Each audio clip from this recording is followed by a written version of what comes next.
part pour le sujet de la soirée. Bon, je sais pas, rapidement pour tout le monde. Donc, William et Christophe, ils ont déjà fait un premier livre avec Aurore Chéry, qui revenait un peu sur le cas Laurent Deutsch, et qui l'analysait selon différents points, un peu ce qu'il disait d'une manière historique, rétablir certains faits. Vas-y, continue. Je sais pas, sauf si vous voulez le présenter. Comme tu veux. Ce sera peut-être mieux fait si vous le faites. Non, mais en fait, c'est un livre qu'on a sorti en 2013. Ouais.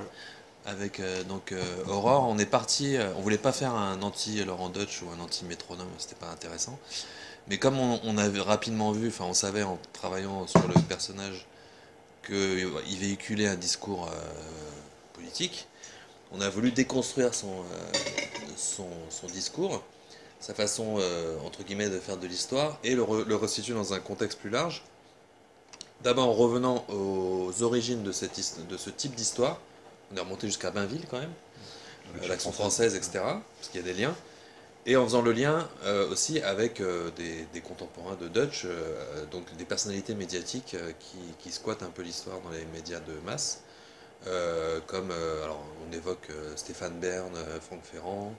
On parle de gens moins connus du grand public, comme Dimitri Casali, qui s'est spécialisé dans... Qui font autant de dégâts. Qui font autant de dégâts, qui s'est spécialisé dans l'enseignement, enfin dans l'histoire scolaire. Jean Sévilla aussi, du Figaro, des gens comme ça. Des gens aussi qui écrivent des fois pour Valeurs Actuelles d'ailleurs. Et donc on a montré, voilà, en prenant aussi certains sujets, la Commune, la Révolution, le Moyen-Âge, voilà, le discours qu'ils avaient là-dessus, pour montrer qu'ils ne faisaient pas de l'histoire, qu'ils tordaient l'histoire, qu'ils choisissaient leurs sources, où ils inventaient, où ils leur faisaient dire des choses qu'elles ne disaient pas, pour parler vite de la propagande dans les médias de masse. Et on a étudié aussi justement ce phénomène, je ne sais plus qu'on avait appelé ça, ce phénomène médiatique, c'est-à-dire comment les médias aussi mettaient ça en place et faisaient en sorte que ce soit, qu'on puisse pas y échapper en gros. Et nous en plus on l'a vécu après pendant la promo je suis déjà au film, tu vois. Pendant la promo du livre, on a notamment avec Canal+, où ils ont invité, moi j'étais pas dispo, mais Aurore et William à discuter du livre pendant longtemps, je crois, au Louvre. Et puis en fait ils sont passés quelques secondes à l'antenne. Ils avaient dit que Laurent Deutsch ne serait pas en plateau, et en fait il était en plateau. On l'a appris par les réseaux sociaux. On l'a appris le matin même. Le matin par les réseaux sociaux. Pour nous répondre entre guillemets pendant le triple de temps de nous évidemment. Donc c'était typique, on a eu ce cas plusieurs fois. Et Laurent Deutsch a eu tout l'espace médiatique, en tout cas à la télé, un peu à la radio, pour entre guillemets nous répondre, mais pour mentir à notre sujet, etc. Donc on était vraiment dans l'actualité, parce que c'était ça l'histoire. C'était censé être ça l'histoire dans les médias de masse. Donc c'était vraiment ça le sujet du livre. C'est pour ça qu'on les a appelés les historiens de garde, en référence aux chiens de garde et aux nouveaux chiens de garde, donc de Nizan et Halimi après, pour montrer qu'il y avait des gens qui avaient un discours officiel et défendu par les médias, et qui propageaient des idées dangereuses. Et voilà. C'est un peu pour ouvrir les yeux des gens. Moi, je pense qu'il y a un truc très important à comprendre, et ça me fait penser à un truc qui est arrivé aujourd'hui, en fait. C'est qu'en fait, le récit qu'on critique là-dedans, parce qu'on ne peut pas parler d'histoire en termes scientifiques, le but de l'histoire, c'est de comprendre le passé. Comprendre les sociétés passées. Donc, c'est un travail scientifique, et pour les sociétés passées, elles ne viennent pas du ciel, on ne les a pas comme ça au-dessus de nos têtes, on les a à travers des sources. Donc, l'histoire passe par la critique des sources, à comprendre, en fait, les sources, les textes, les images qu'on a devant les yeux, pour essayer d'analyser en fait un peu et de comprendre un peu les sociétés passées. Le truc, c'est que ce que propose Deutsch et d'autres avant lui, en fait, en fin de compte, on a travaillé après le bouquin, on s'est rendu compte que en fait, ça a commencé surtout avec Gallo, Max Gallo, juste au moment de l'élection présidentielle de Sarkozy, c'est qu'on est face à un récit identitaire. En fait, leur but, c'est de dire l'histoire ne sert pas à comprendre les sociétés passées ou en fait à élargir un peu son horizon ou à faire un travail critique par rapport au passé. Leur but, c'est de dire l'histoire, ça sert en fait, c'est un élément de mobilisation et d'identité. Et notamment d'identité nationale. Et pour eux, en fait, l'identité nationale, c'est pas pluriel, ça ne peut pas être plein de choses en même temps. Un individu ne peut pas avoir plusieurs identités, ne peut pas être influencé par plusieurs choses. Non, l'identité nationale, c'est un truc fixe. en Dutch, il y avait cette phrase, il y avait dans le bouquin, je crois, enfin, c'est un peu... la France s'est arrêtée, notre civilisation s'est arrêtée en 1793, on a coupé la tête à nos racines. La phrase est magnifique. En coupant la tête de voilà. Louis XVI. Voilà, en coupant la tête de Louis XVI. Et en fait, le truc, c'est que c'est... On a fêté ça récemment. Et le truc, c'est... Et là, la phrase, elle est hyper intéressante parce qu'encore une fois, on voit que ce but de cette histoire, c'est sur plus de la quête des racines. En fait, c'est de trouver en fait une espèce d'identité ou d'essence qui serait dans le passé de la France, qui serait là depuis toujours. Et ce qui est intéressant, c'est qu'on a une phrase aujourd'hui qui passait inaperçue, je pense, mais il y a eu aussi la même phrase il y a une semaine, de la part de Manuel Valls et de Bernard Cazeneuve. Manuel Valls, samedi dernier, à l'émission On n'est pas couché, a dit que la France avait les racines chrétiennes de la France, c'était indiscutable. Et aujourd'hui, Bernard Cazeneuve a dit la même chose.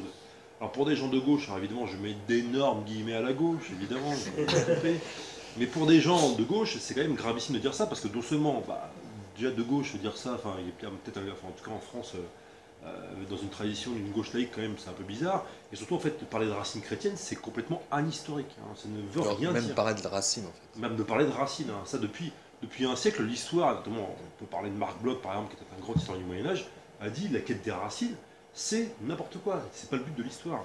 Parce que de toute façon, ça finit jamais. Au bout d'un moment, c'est les chrétiens, et puis après, c'est qui? C'est les Gaulois, puis après, c'est les hommes de la préhistoire. Ça ne finit jamais, quoi.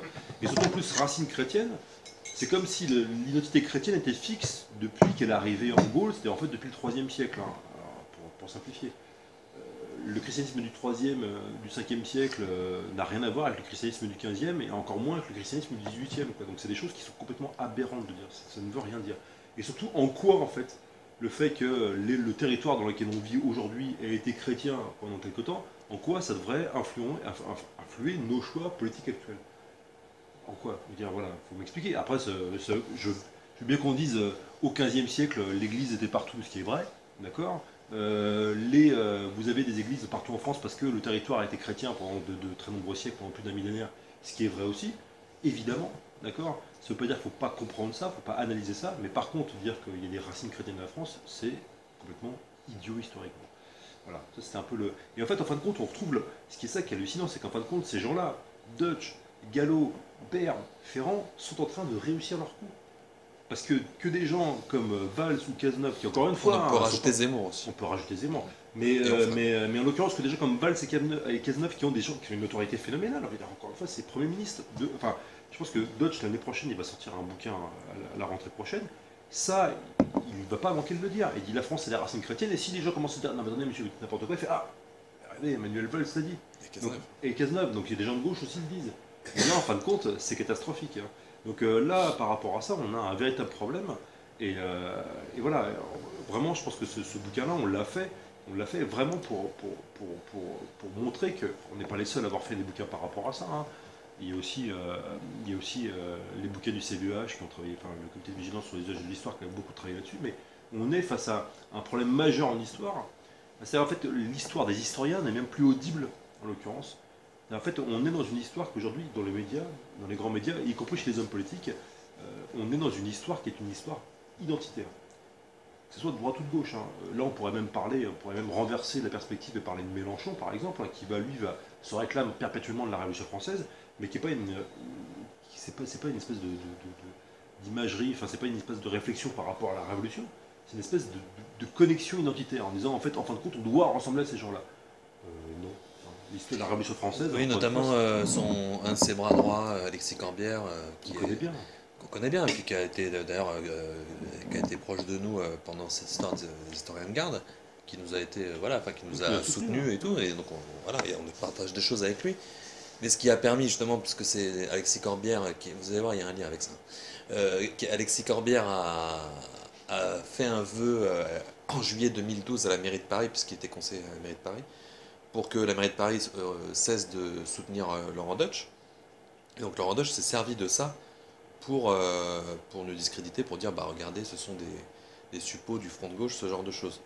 Et aujourd'hui, Mélenchon, c'est vrai qu'il utilise, et Corbière aussi, ils utilisent la figure de Robespierre notamment. J'en profite pour vous conseiller le livre de Jean-Clément Martin qui vient de sortir chez Perrin, chez Perrin malheureusement, mais sur Robespierre, qui est vraiment construction d'un monstre, je sais plus quoi. Ouais, c'est vraiment il est vraiment, Jean-Clément Martin, il est incontournable sur la Révolution. Euh, et donc, de ce côté-là, vous avez donc Mélenchon, et par rapport au sujet qu'on va aborder, par rapport à l'islam notamment, Mélenchon est dans un discours totalement délirant. Pour combattre l'islamophobie, il part dans des délires inverses. C'est-à-dire que il va, alors on reviendra sur Voltaire, mais il va par exemple dire que sans les Arabes, on n'aurait pas pu construire de cathédrale. Ce qui est absolument débile. Hein. Ce qui est complètement, vraiment c'est complètement débile. hein. Et il utilise l'histoire pour faire ça. C'est-à-dire que, enfin, il prétend utiliser l'histoire. Le fait que les Arabes auraient servi de. Et encore une fois, on est dans un discours des origines, excuse-moi. Oui. Mais tu vois, mais c'est ça, c'est C'est en gros, toujours les- ah, mais en fait, l'origine de nos cathédrales, c'est les Arabes. ouais, ça peut non, pas- en fait, voilà. en l'occurrence, non. Et, Voilà, c'est pas grave, hein, et il a, pareil, pendant l'élection présidentielle, il a présenté l'Andalousie, enfin l'Espagne musulmane, comme le modèle comment de dire, tolérance. de tolérance, qui est aussi un terme anachronique pour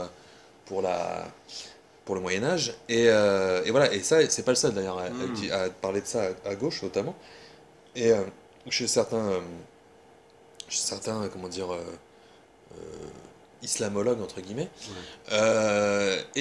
Et aussi par rapport à Voltaire, Mélenchon utilise Voltaire par rapport à Charles Martel pour dire, bah voilà, en gros, si Charles Martel, c'est dommage que Charles Martel ait gagné, parce que s'il avait perdu, eh ben, on aurait échappé à l'obscurité du Moyen Âge chrétien, et on aurait eu les lumières de l'islam, puisque à l'époque, enfin, sauf que c'était pas le cas au 8e siècle, c'est plutôt au 9e, 10e, mais à l'époque, l'islam était plus éclairé et plus tolérant que le monde franc et chrétien. Et là, en faisant ça, il utilise l'histoire et il utilise aussi Voltaire en le digérant très mal. Et en plus, c'est un discours qui peut facilement être récupéré dans un sens identitaire inverse. En fait, en l'occurrence, vous allez parfaitement avoir des islamistes qui vont pouvoir dire, vous avez vu, en fait, nous, en fait, au Moyen-Âge, on était civilisés, alors que vous, en fait, les Européens, vous étiez des gros cons. Et en fait, en l'occurrence, c'est un discours qui est débile. C'est-à-dire, enfin, un historien n'est pas là pour mesurer le degré d'avancement des civilisations ou la taille de l'orbite. Hein. Je suis un peu brutal, mais c'est des. Enfin, moi, c'est vraiment ça, en ce moment, les débats qui y a autour de. En fait, c'est une absence totale de pensée. En fait, en l'occurrence, nous, notre job, quand on travaille sur des. Ça, c'est Christophe plutôt qui connaît ça.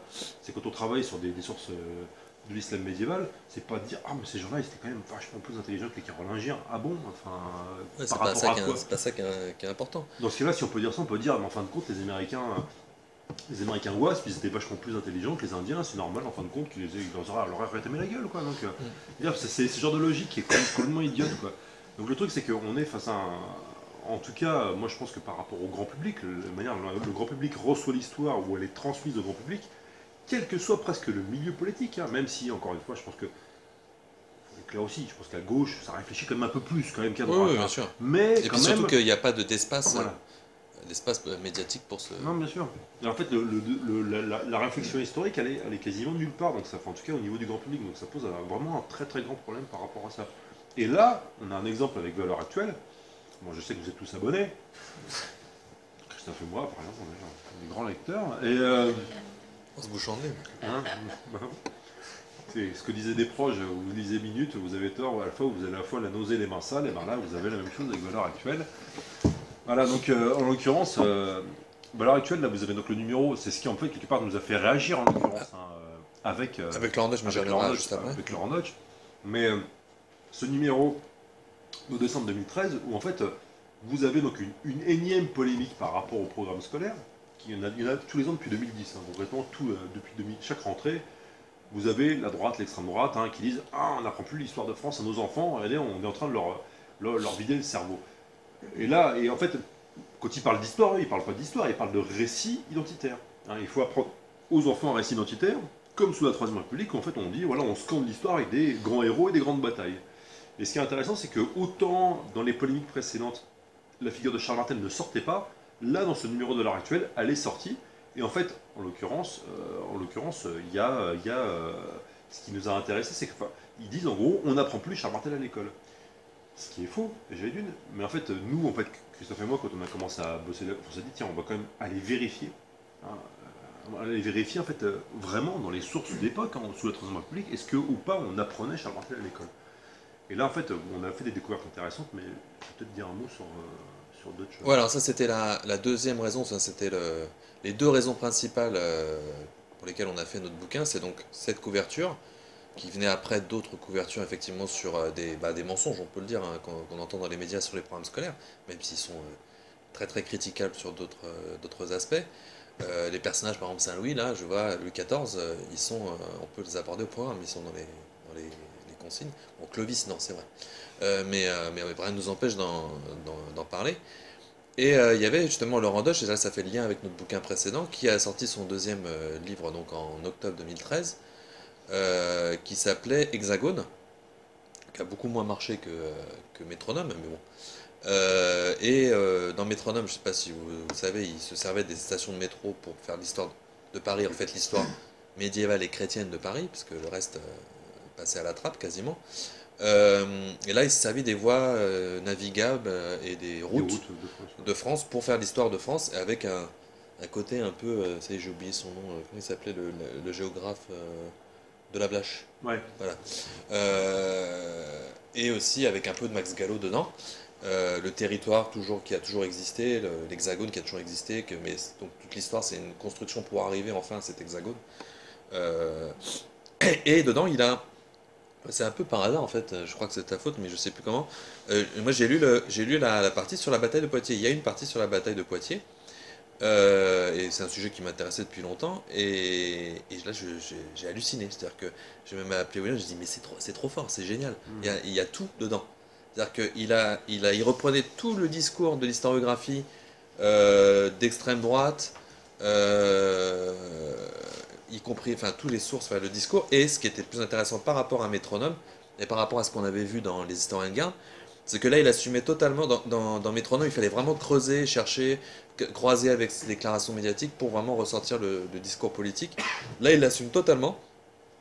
Il dit, en gros, il fait une petite partie à la fin du chapitre sur la bataille de Poitiers, où il dit clairement les historiens alors, je sais plus le terme exact qu'il emploie, mais en gros qui sont un peu gentils bisounours et qui disent que ce n'était pas un choc des civilisations, eh ben c'est des naïfs, ils ont tort. Donc il assume totalement le terme, il assume totalement, et on y reviendra, la théorie huntingtonienne du choc des civilisations basée sur des religions, et il dit clairement la bataille de Poitiers c'est ça. Donc c'était un discours d'extrême droite, hein. C'est aussi simple que ça, et je termine là-dessus, il employait des termes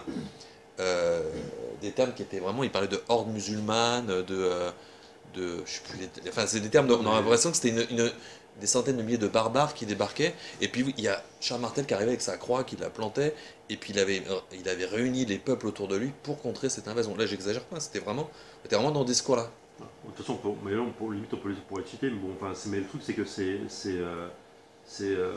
mais c'est intéressant parce qu'il y a une phrase par exemple, voilà, où il dit Abderrahman réunit alors en Espagne une invraisemblable force de frappe destinée à envahir le royaume franc, des centaines de milliers d'Arabes et de Berbères formant une armée suivie par une population d'hommes, de femmes, d'enfants et d'esclaves, pressés de prendre possession des futures terres occupées.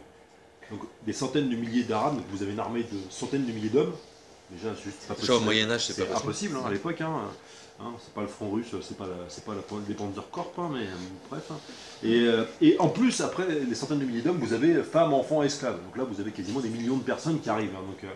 Et c'est complètement délirant. Et en fait, après, il dit je le sais bien, la bataille de Poitiers, le croissant contre la croix. Donc il met un aspect religieux à la bataille, et on y reviendra là-dessus, ce qui est faux, encore une fois. En tout cas, il faut en tout cas nuancer. L'union sacrée des chrétiens et des païens contre l'envahisseur musulman dérange de politiquement correct. Fameux politiquement correct. On voudrait une lutte moins frontale, davantage de rondeur, un christianisme plus mesuré, un islam plus modéré. Alors, et là c'est une phrase centrale, pour nier ce choc des civilisations, certains historiens ont limité la portée de la bataille remportée par Charles Martel. Et donc vous avez une espèce de complot des historiens pour nier en fait en l'occurrence cette bataille. Et là on est dans le discours de Casali, dans le discours de Zemmour. D'ailleurs Zemmour va défendre le bouquin. Quand nous on va faire des tribunes, Casali, Zemmour va dire voilà, et dire les historiens mettent au pilori le pauvre Laurent Deutsch. Et en l'occurrence, et c'est intéressant parce qu'en l'occurrence pour eux il y a une espèce de délire du complot. Et ce qu'il faut comprendre, et là on le montre bien, je pense qu'on le montre bien dans le bouquin, c'est que dans l'extrême droite, depuis le début des années 2000, vous avez une théorie, c'est la théorie du grand remplacement, comme quoi en fait la France serait colonisée de manière souterraine par des hordes de centaines de milliers de musulmans avec des couteaux dans la bouche, machin. Et à côté de ça, il y a une autre théorie qui s'est développée au sein de l'extrême droite qui s'appelle le grand effacement. Et en fait, pour favoriser ce grand remplacement, des gens, donc en gros les islamo-gauchistes, Christophe et moi. Et Romain aussi, au passage. T'es un peu barbu, je tiens à remarquer.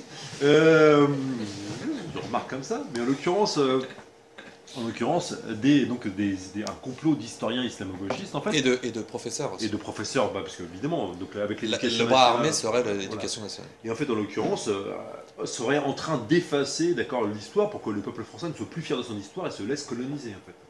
Et c'est des théories qui sont répandues dans l'extrême droite. Donc il faut comprendre le discours qui est sous-jacent par rapport à ça. Ça a des mots comme ça un peu vagues, mais en fait c'est parfaitement clair. Pareil, hein, on n'en a pas mis parce que c'était compliqué à montrer, mais quand il parle d'union de chrétiens et de païens, on sait de quoi ça veut dire. C'est que c'est l'extrême droite, quand même, la grande rupture depuis les années 60, c'est la rupture entre les courants chrétiens traditionnalistes et les courants païens type le Grèce. En l'occurrence, quand quelqu'un dit, l'extrême droite dit l'union des chrétiens et des païens, il faut comprendre ce que ça veut dire en fait. Donc vous avez un discours qui est cryptique là-dedans, mais qui est un discours, en fin de compte, quand on creuse un petit peu, il est très clair. On sent le délire sur la formation derrière ça, parce que derrière l'histoire des enseignants gauchistes, des laïcards, il y a tout de suite cette idée de franc-maçon. Ouais, c'est peut-être pas aussi. Alors c'est peut-être pas. Ouais, les francs-maçons, il en parle moins. Il y a un côté avec le côté gauche au pouvoir, avec les laïcards et tout. Il y a quand même cette idée de franc-maçon derrière. Ouais, non, mais ça reprend un peu ce fantasme-là, mais c'est pas les francs-maçons, parce que les francs-maçons, on va dire, c'est l'autre tendance de l'extrême droite, voire les islamistes, voire les djihadistes en l'occurrence, qui eux sont dans un délire franc-maçon. Ouais, par exemple, Daesh, par exemple, dans leur avant-dernier numéro, donc celui qui est sorti après les attentats de novembre, en français, leur revue d'art à l'islam, où ils ciblent les profs. Lecture. Il y a 15 pages. Il faut avoir aussi un peu les clés pour le comprendre, mais ils disent clairement que les prochaines cibles, ce sont les enseignants, parce qu'ils défendent notamment... Alors, ils encouragent l'homosexualité, ce genre de choses, mais ils défendent surtout la laïcité qui est en fait... Alors, ils disent pas, contrairement à ce qu'on entend aussi dans une partie de la gauche, que la laïcité est contre l'islam. Ils disent que le problème de la laïcité, c'est contre, de toute façon, la religion en général. Donc ils attaquent la laïcité en tant que telle, pas parce qu'elle s'attaquerait soi-disant à l'islam. Et ils disent que l'éducation nationale, ça fait partie c'est une idée judéo-maçonnique. Voilà. Ils emploient le terme judéo-maçonnique. Ça, c'est les islamistes. Mais on retrouve en fait, compte, si tu veux, cette idée-là au sein de, on va dire, l'extrême droite islamophobe française, d'accord. Hein, mais par contre, c'est pas judéo-maçonnique, parce qu'aujourd'hui, l'extrême droite est plus islamophobe qu'antisémite.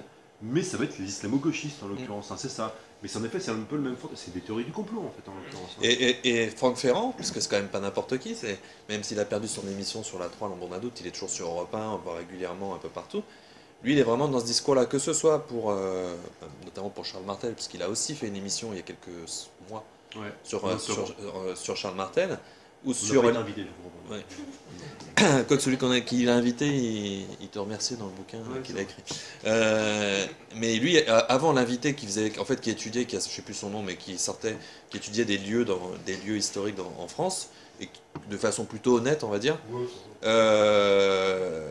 Ferrand a fait une grande introduction sur la bataille de Poitiers, où il reprenait, alors de façon moins caricaturale que Laurent Deutsch, mais où il reprenait ce même genre de thèse, et il avait le même discours qu'il avait dont on parle dans les historiens de garde, c'est pour ça qu'il y a un lien entre les deux bouquins, alors il n'emploie pas le terme de complot évidemment, mais on nous cache tout, l'université, alors comme si l'université c'était quelque chose d'uni qui véhiculerait un discours uniforme, l'université et l'éducation nationale cachent des choses aux gens, et donc moi je vais vous dire la vérité, et c'est pour ça qu'il fait son fonds de commerce sur les histoires cachées, par exemple, la bataille d'Alésia, c'est pas vraiment déroulé là, c'est déroulé ailleurs, et je vais vous dire pourquoi on a caché ce lieu, l'affaire Dreyfus, qui a écrit que Molière serait pas vraiment l'auteur de ces œuvres. Voilà, tout ce qu'il veut, lui, c'est montrer qu'il y a une histoire officielle et qu'on nous ment, en gros.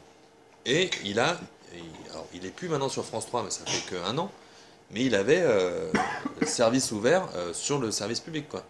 Et son pote Stéphane Bern y est toujours. Alors, il a un petit peu évolué dans son travail, Stéphane Bern, depuis 2 ans. C'est bizarre.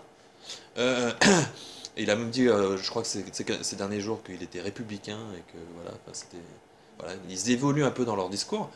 Mais arrêter la coke, c'est pour ça. Ouais. Mais ils sont vraiment, il y a cette idée, de complot pour effacer nos racines chrétienne. Mais que Valls va descendre, en fait. C'est toujours l'éternel fantasme de la contre-histoire. Il y a toujours une contre-histoire à tout ça, c'est pour ça qu'on n'arrive pas à... Mais ça, le problème, c'est que le gros problème, c'est que tu as aussi le même discours, un peu, quand même, à gauche. Tu vois, et ça, c'est un problème aussi, parce que tu vois, le côté contre-histoire, tu vois, c'est là-dessus qu'a débuté Michel Onfray. Oui, bien sûr, avec la contre-histoire. Ouais, alors, mais sauf qu'en fait, à la base, il était à gauche, mais maintenant, on sait qu'il est quand même à l'extrême droite, hein, qu'on soit clair. Mais je veux dire, c'est. Mais Michel Onfray a le discours. William a évoqué le Grèce. Il a dit le discours du Grèce. C'est exactement ça. Maintenant, c'est quasiment. Il a fait la couverture de la revue Éléments. Ouais, c'est ça. Et il a évolué petit à petit. Hein. Mais là, notamment sur les attentats, par exemple, il a eu vraiment le discours. En gros, à l'extérieur, les djihadistes défendent l'islam attaqué par les Occidentaux. Donc c'est chacun chez soi. Et à l'intérieur, par contre, il a un discours en France, il a un discours très islamophobe. C'est le discours du Grèce, hein, c'est vraiment ça. Hein. C'est chacun chez soi, en fait. Chacun a le droit à sa civilisation chez soi. Voilà, on va peut-être parler de l'ami Charlie, quand même. Donc voilà, donc ça c'est un truc qui nous a fait réagir. Nous, en fait, on a pris à l'heure actuelle, on les a pris un peu au mot. Et donc on est allé regarder quand même dans les sources pour voir si, en fin de compte, à l'école républicaine, on parlait de Charles Martel, on parlait régulièrement de Charles Martel, qui était évoqué comme une espèce de héros du roman national. Hein. Et en l'occurrence, quand on a commencé à regarder, c'est assez intéressant, c'est qu'on s'est aperçu, on a regardé tout de suite dans le manuel le plus diffusé de la 3e et la 4e République, c'est-à-dire le Petit Davis, hein, qui était diffusé à des millions d'exemplaires, que des millions et des millions d'élèves ont eu dans les mains, qui était utilisé régulièrement d'année en année. Dans le Petit Davis, vous pouvez le lire sur le site gallica.fr, c'est en fait donc, le site de la BNF où vous avez des sources directement en ligne. Et bien dans le Petit Davis, Charles Martel n'est pas évoqué par exemple. On va évoquer Charlemagne, Clovis, Saint-Louis, Jeanne d'Arc, ça c'est des figures typiques, mais en l'occurrence Charles Martel, c'est pas le cas. C'est pas Charles Martel. Alors on a continué dans l'autre, on est allé regarder dans l'autre livre, qui est peut-être le livre d'histoire pour moi qui était le plus vendu en France depuis 2 siècles, hein, c'est le Tour de France par 2 enfants, qui est aujourd'hui complètement, un petit peu oublié, enfin même bien oublié. L'Express en a parlé. L'Express en a parlé, mais en l'occurrence, c'était Mona Ozouf qui a travaillé dessus. Elle a dit qu'elle a calculé qu'il y avait environ 14 millions d'exemplaires de cet ouvrage qui était vendu entre 1877 et en gros un siècle. 14 millions d'exemplaires.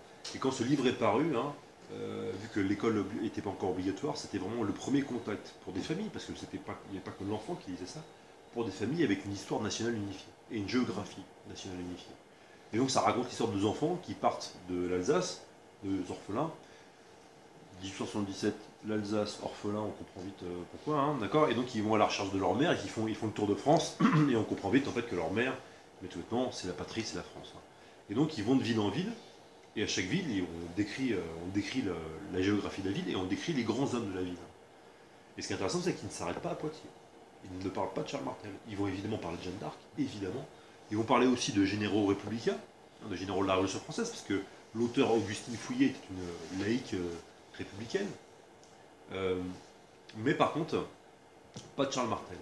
Et quand on creuse un petit peu, en l'occurrence, c'est pareil, parce qu'on aurait pu s'arrêter à ces livres-là, mais quand pour que, quelque part, une figure soit connue dans ce qu'on peut appeler l'inconscient collectif, hein, même si ça ne veut pas dire grand-chose, mais pour qu'une figure apparaisse dans le roman national ou soit présente dans les mémoires, il n'y a pas que les livres d'histoire qui vont compter. Hein. Il y a aussi les romans, les représentations artistiques. Hein. Par exemple, moi je prends toujours cet exemple-là, Richelieu, sans Alexandre Dumas, on en parlerait quand même un peu moins. Et bien en l'occurrence, pareil évidemment pour D'Artagnan. Mais le truc, c'est que on a regardé un petit peu s'il y avait eu des romans qui avaient été faits sur Charles Martel, s'il y avait eu des livres illustrés, des bandes dessinées et tout. Et bien jusqu'au début des années 80, il n'y a rien. Et quant aux peintures, il y en a 2, on peut vous les montrer là en l'occurrence. Hein. C'est, si j'arrive, voilà, enfin, ça va prendre un peu de temps parce que c'est après. Mais en l'occurrence, les peintures, il n'y en a que 2 qui ont été faites au 19e siècle. Voilà, celle-là qui est quand même archi connue, qui se trouve à Versailles, hein, qui est de Karl von Steuben, qui était peinte qui était commandée en 1834 et qui était montrée pour la première fois en 1836-37. Alors c'est marrant parce que c'est dans la galerie des batailles à Versailles, hein, donc c'est un lieu que quasiment personne ne visite, mais je vous conseille, c'est assez étonnant parce que là vous avez du pur roman national, comme on l'envisageait au 19e siècle, c'est en fait une bataille à roi. Voilà. Le roi évidemment qui joue le héros, là, donc là, vous avez Charles Martel. à qui on a mis une couronne, ce qui est légèrement, on va dire, outrancier, hein, parce qu'il n'était pas roi, en l'occurrence, hein, et qui, évidemment, il y a aussi un lien avec le catholicisme, parce que vous avez la croix à côté, hein, donc le roi, défenseur des valeurs chrétiennes, machin. Et ce qui est marrant, c'est que dans les premiers, ça c'est vraiment intéressant, c'est que dans les premiers projets par rapport à cette galerie des batailles, donc la galerie elle est faite dès 1816, donc au moment de la Restauration, avec le but des rois restaurés, des Bourbons, c'est de dire non, c'est pas la Révolution, c'est pas le peuple qui fait l'histoire, c'est les rois. Vous avez vu, en fait, c'est nous. Voilà. Donc, et en l'occurrence, il y a des projets dès 1816, mais dans ces projets-là, eh bien, la bataille de Poitiers n'est pas évoquée. Et c'est uniquement dans le projet de 1834 que cette bataille apparaît. Et on comprend très bien pourquoi dans la peinture. C'est que si vous regardez le fond de la peinture, l'arrière-plan, je ne sais pas si vous connaissez le Poitou, mais ça ne ressemble pas des masses au Poitou. Hein. On est allé sur le site présumé de la bataille, ça ne ressemble pas du tout. Ça ressemble pas à ça. Surtout au fond. Voilà, surtout au fond. En l'occurrence, là, ça ressemble plus à un paysage désertique, un paysage oriental. Et évidemment, le but, c'est d'évoquer la conquête de l'Algérie qui se déroule en même temps. Et de faire un parallèle entre cette bataille et la conquête de l'Algérie. Tout comme à côté, Louis-Philippe, hein, qui est le roi donc, qui commande cette peinture, Louis-Philippe fait peindre ce qu'on appelle la salle des croisades, hein, donc juste à côté de cette galerie des batailles, pour dire en fin de compte les croisades et la conquête de l'Algérie, c'est la même chose. Donc voilà, donc il y a tout un contexte comme ça qu'il faut comprendre. Et ce que je veux dire par là, c'est que c'est un contexte qui est rare parce que après, eh bien, cette bataille n'est quasiment pas évoquée. Voilà. Il y a une autre peinture que je ne vais pas montrer parce que je peux vous la montrer vite fait, mais c'est une peinture qui est une commande locale en l'occurrence, hein, de la mairie de Poitiers, qui est assez intéressante d'ailleurs parce que c'est après la bataille, mais c'est la deuxième peinture et c'est la seule peinture qui est faite, hein, c'est les deux seules peintures. Donc ce qui fait que, en fait, quand on compare avec d'autres personnages comme Clovis, Saint-Louis, Jeanne d'Arc, j'en parle même pas, qui apparaissent par wagons entiers dans des rayons des musées et encore plus dans le statuaire public, hein, qui se développe au XIXe siècle, eh bien Charles Martel, il est quasiment inconnu. Ça ne veut pas dire que les gens l'ont oublié, c'est juste en fait, c'est pas un personnage qui veut mobiliser les masses et dont on se sert pour mobiliser les gens et pour créer du sentiment national. Mais vous parlez de. Enfin, je ne sais pas si on peut. Vous parlez du Lavis, du Tour de France aux enfants, de la Troisième République. Et, moi, personnellement, quand j'étais gamin et que j'avais des cours d'histoire à l'école primaire, c'est l'école primaire à l'époque pas élémentaire, chaque année dans le manuel d'histoire qui était édité par la maison des instituteurs, donc un truc Galicard, comme vous direz, il y avait 732, Charles Martel, bat les Arabes à Poitiers, ou arrache les Arabes à Poitiers. Alors justement, ça c'est. Alors justement, j'ai souri parce qu'en fait c'est une remarque qu'on nous fait tout le temps et c'est normal. Parce que on a fait un choix, puis on n'avait pas trop le choix aussi parce qu'il fallait faire de la place, de nous arrêter en gros à la 4ème République. Ouais. Et après, on a quelques éléments quand même après, donc de génération, d'état génération, etc. Même moi j'avais ça encore quand j'étais dans les manuels. Hein. Mais il y a juste cette phrase. Et cette phrase est intéressante parce que quand tu dis dans les manuels laïcars, c'est que il y a juste cette phrase en 732. 732, c'est vrai que les gens dans la rue, si vous faites un sondage autour de vous, ça va leur dire vaguement quelque chose. Ils vont dire, ah bah oui, c'est quand Charles Martel a arrêté les Arabes à Poitiers. Mais c'est un peu comme 1515 Marignan. Enfin, là, c'est un peu plus précis, 1515 Marignan. C'est un truc qu'on apprenait par cœur, mais on ne savait pas trop à quoi ça correspondait. Et surtout, les termes, c'est intéressant parce qu'il y a les deux termes, c'est arrêté et arabe. Arrêté, déjà, on a l'impression effectivement qu'il y aurait éventuellement une invasion, mais éventuellement. Et surtout, arabe, c'est pas musulman. Et quand il était évoqué dans les manuels autres que le Lavis, donc il était comme celui-là qui était évoqué rapidement, il n'y avait pas l'aspect religieux. C'était le côté héros nationaliste en fait. C'était un héros nationaliste. En plus, Charles Martel, il était présenté comme même pas un roi. Il insistait beaucoup sur le fait que c'était pas un roi. C'était le maire du palais. Ouais. Et ça servait à avoir un discours qui était les rois étaient des gros nuls, grosso modo. Ouais, exactement. Il y avait des technocrates, des stratèges pour faire le boulot à la place. Si vous regardez bien, en fait, là, la page, elle est construite de manière. Donc, c'est un manuel de 1900, ça. Donc, bon. Mais regardez bien, là, vous avez la page, donc c'est la page, la 8e leçon, hein, d'accord, hein, Charles Martel, vainqueur des Arabes à Poitiers. En haut de la page, donc vous avez le bon exemple, et en bas, pauvre roi feignant. D'accord, donc là on voit, là c'est les losers, hein, c'est les mérovingiens. Et là en fait, voilà. Et en fait, en effet, ça sert de. Mais ce que disait Christophe, en effet, c'est par le verbe arrêter qui est important parce que je pense que il y a deux choses déjà. Et là on le voit très bien dans cette phrase-là, dans le petit paragraphe là que j'ai agrandi. Il y a arrêter, c'est parce que tout bêtement, le roman national s'est constitué après la guerre de 71. Et en fait, on veut mettre en avant des héros qui sont des héros de la défense nationale. Donc, Vercingétorix, Jeanne d'Arc, d'autres qui sont complètement oubliés aujourd'hui, comme Le Grand Ferré, par exemple. Il y a un bouquin de Colette Beaune qui est sorti il n'y a pas longtemps là-dessus, qui est vraiment bien. Mais en l'occurrence, on met en avant des héros en fait, qui sont des héros de la défense nationale. Et là, Charles Martel joue ce rôle-là. Et d'ailleurs, si vous regardez bien le dessin, qui est au-dessus, Charles Martel, c'est une espèce de chevelu avec des moustaches, hein. C'est Vercingétorix, hein. C'est le même, hein. C'est vraiment ça. Hein. Et c'est ça jusqu'aux années 80-90. Voilà. En fait. Et encore une fois, comme disait Christophe, cette bataille n'a qu'une dimension nationale. Regardez bien hein, le texte. Hein. Les Arabes ont pénétré dans la Gaule. Vont-ils faire la conquête de notre beau pays comme autrefois les Romains? Donc là, en fait, on voit encore une fois le parallèle il est complètement assumé par l'auteur. Hein. Donc, entre les Romains et les Arabes. Hein. C'est les mêmes envahisseurs, enfin c'est à peu près les mêmes envahisseurs. Et de toute façon, il est devant eux va se dresser à peu près une espèce de clone du même héros national qui ressort à chaque fois quand il y a un danger. Mais il y avait aussi une distanciation des enseignants, en tout cas ce que j'avais, qui était, ils nous montraient ça, ils nous mettaient en garde très rapidement sur le côté écrit, nationaliste, défense nationale et ainsi de suite.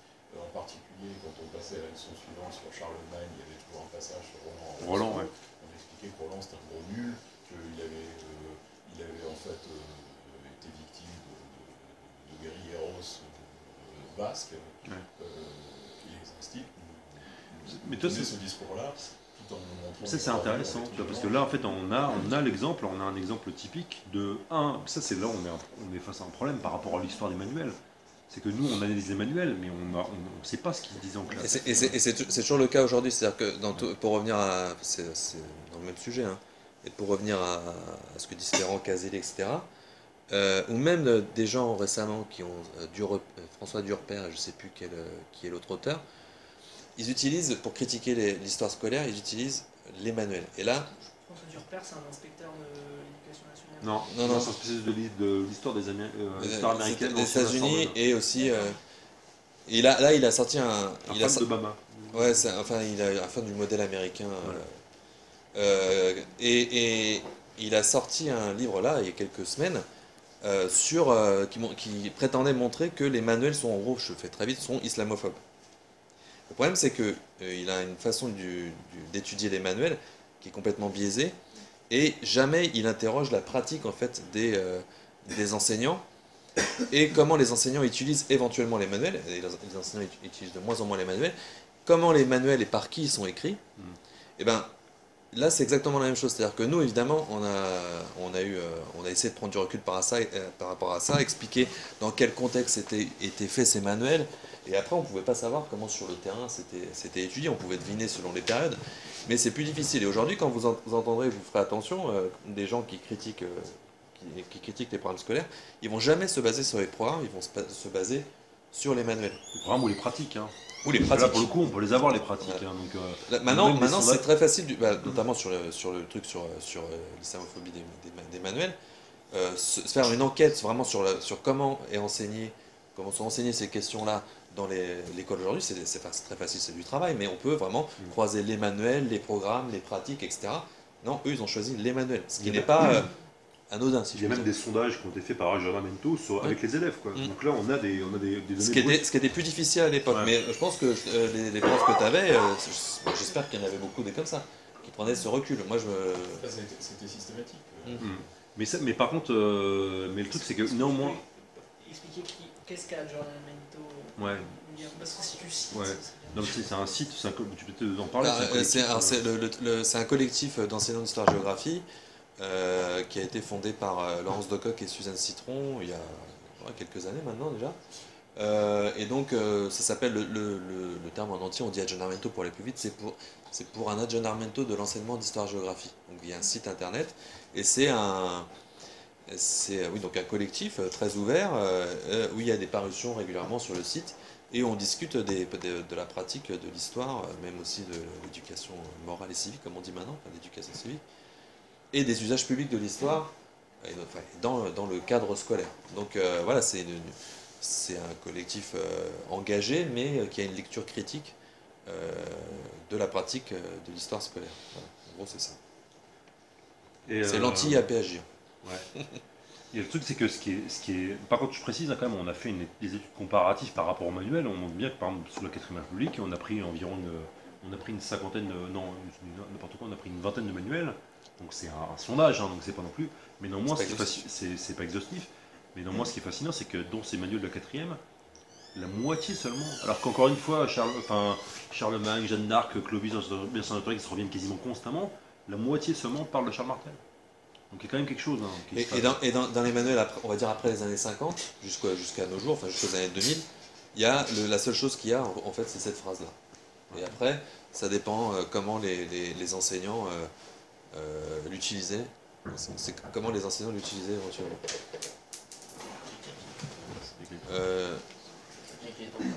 Alors, le truc c'est que ce qui est et puis je précise un dernier truc, hein, pour renforcer un peu le clou, on a aussi regardé parce que là pour le coup, il y a eu des sondages par rapport en fait aux mémoires collectives historiques en France. Hein, donc il y a eu plusieurs sondages depuis 1949. Donc ce qui fait qu'il y a quelque chose quand même on a de la matière aussi. Hein. Et en l'occurrence, dans ces sondages, on posait la question aux gens, quel est votre personnage historique préféré? Donc il y a eu un sondage en 49, un en 80, un en 96, un en 2000, enfin je me souviens plus, voilà. Donc c'est quand même assez réparti dans le temps, et ce qui est assez fascinant, c'est qu'encore une fois, dans aucun de ces sondages, Charles Martel n'apparaît. Ça veut pas dire qu'il n'est pas connu, c'est juste en fait, c'est pas une figure qui va être une figure consensuelle au sein. Il va être connu que par cette phrase-là en fait. Voilà. Comme, enfin, pour rebondir sur les pratiques des instituteurs, en revanche, quand j'étais c'était en troisième, j'ai eu un prof d'histoire qui avait un discours pro-civilisation musulmane, où on était effectivement, nous, au Moyen-Âge, des gros nuls. Il y en a encore certains. C'était une civilisation éclairée bien en avance, etc. Et ça, c'est... je me souviens que ça nous choquait limite. Quoi. Mais on peut peut-être revenir là-dessus, histoire d'expliquer un peu cette histoire-là, peut-être pour en parler. Je pense que ça pourrait être intéressant de parler maintenant. À Voltaire et compagnie. Bah vas-y pour Voltaire. Ouais. Alors très rapidement, non mais ce discours-là il est assez intéressant parce que l'origine de ce discours-là en l'occurrence c'est les philosophes des Lumières et notamment Voltaire. Pourquoi? Parce que avec Mélenchon. Voilà, mais vous avez vraiment une espèce de filiation très nette. Hein, dire, Voltaire, vous allez aussi avoir Anatole France qui dit ce genre de choses. Hein, et après, ça se retrouve chez Mélenchon. Pourquoi vous avez ce discours-là? C'est extrêmement simple parce que Voltaire, comme quasiment tous les philosophes des Lumières, Voltaire est fasciné par l'islam en l'occurrence. Et il est fasciné par l'islam en réaction en l'occurrence à ce qui se passe en Occident et en France à son époque. Pour lui, l'ancien régime, l'ennemi c'est l'ancien régime, c'est le catholicisme, et pour lui il donnait ça comme des espèces de survivance du Moyen-Âge. Donc il faudrait se sortir avec la rationalité des Lumières. Et pour lui, en l'occurrence, l'islam au Moyen-Âge était plus avancé que ce qui a donné en fait cet ancien régime catholique. Donc pour lui, le Moyen-Âge, c'est vraiment la période de l'obscurité totale. Et donc il oppose ça évidemment aux Lumières. Hein. De toute façon, la métaphore elle est quand même extrêmement claire. Et ce qui est assez marrant, c'est que Voltaire est aussi fasciné en l'occurrence par notamment l'Empire ottoman. Hein, parce que pour lui, l'Empire ottoman est un empire qui est un empire tolérant, alors qu'en France à l'époque, hein, donc à l'époque de Louis XV et de Louis XVI, et bien tout bêtement, les minorités religieuses, donc tout bêtement les protestants, n'ont pas la possibilité de pratiquer leur religion. Alors que dans l'Empire ottoman, vu qu'il y a le statut de dhimmi, hein, de population du livre protégée, eh bien, il y a une possibilité de pratiquer sa religion. Alors, soyons clairs tout de suite, hein, Voltaire a une image, il n'est pas allé sur le terrain hein, pour vérifier.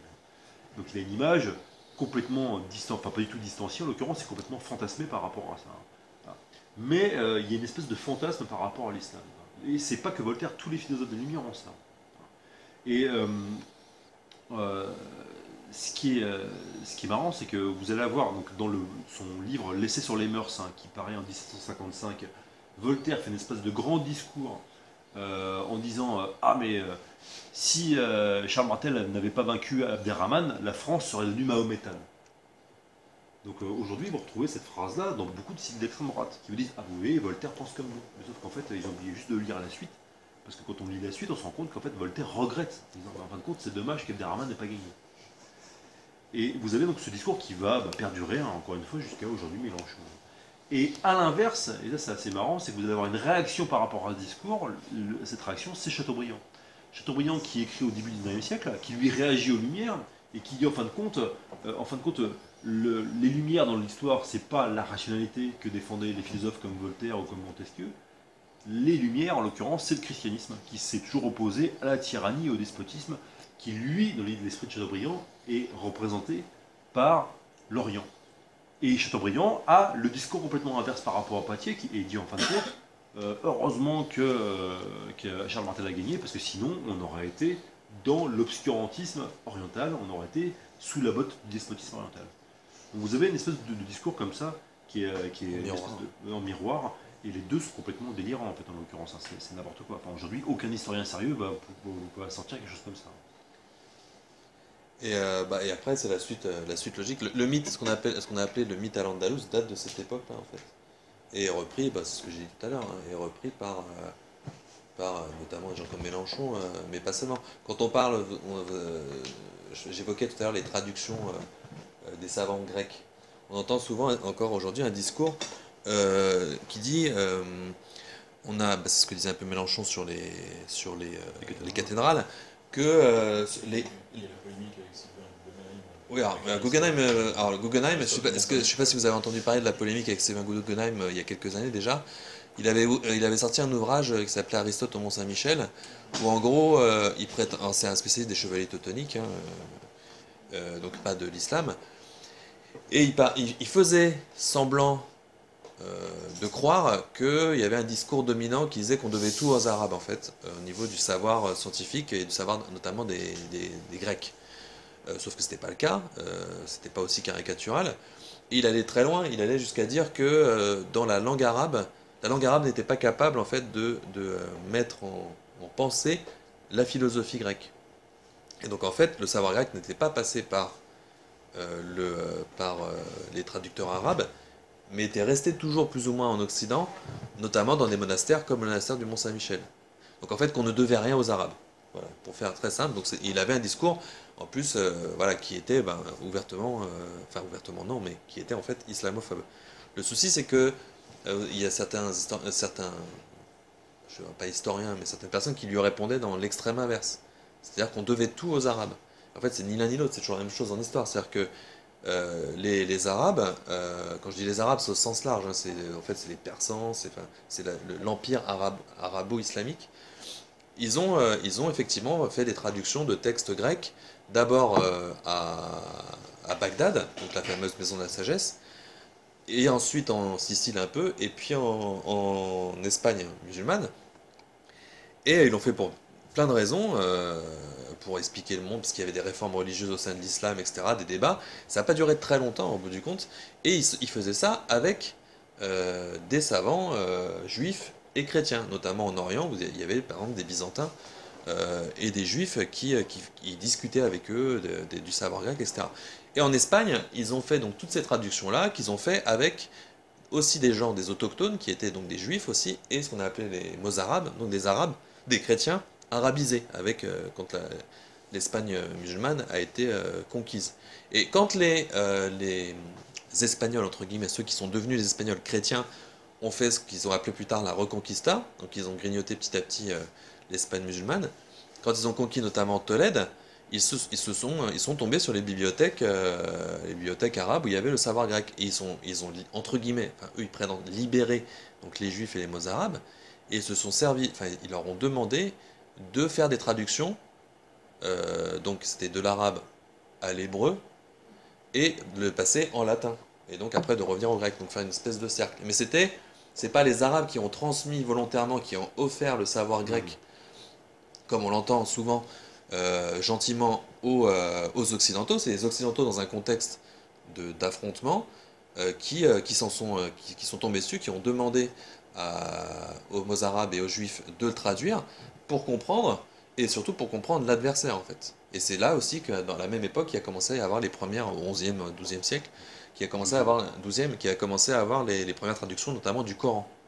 Traduction complètement fautive. Voilà, et qui, mais ce sont les débuts. Donc le discours est un petit peu dans, voilà, il faut faire attention à ces discours dans les deux sens en fait. Et nous, ce qu'on a voulu faire dans l'ouvrage, donc dans la partie, on va dire, histoire, parce qu'il y a deux parties, une partie histoire, une partie historiographie, pour faire vite, on a voulu justement montrer la complexité des choses et revenir à l'histoire, de revenir aux faits historiques. Et resituer la bataille de Poitiers dans son contexte. Et je vais pas rentrer dans les détails, ce serait trop long. Mais on s'est dit pourquoi partir des Francs et pas partir de l'Empire islamique, simplement. Donc on a un peu inversé le regard, on va dire, pour changer de ce qui se fait d'habitude.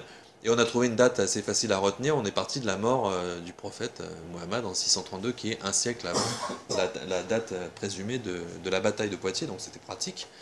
Et on a voulu en fait montrer que, au bout du compte, c'était ça, hein, c'était montrer que c'était pas un choc des civilisations, comme Huntington et d'autres après lui ont essayé de le dire. Parce que Samuel Huntington, donc c'est un professeur de c'était un professeur donc d'Harvard, c'est ça, hein, oui, d'Harvard. Oui. Américain dans les années 1990.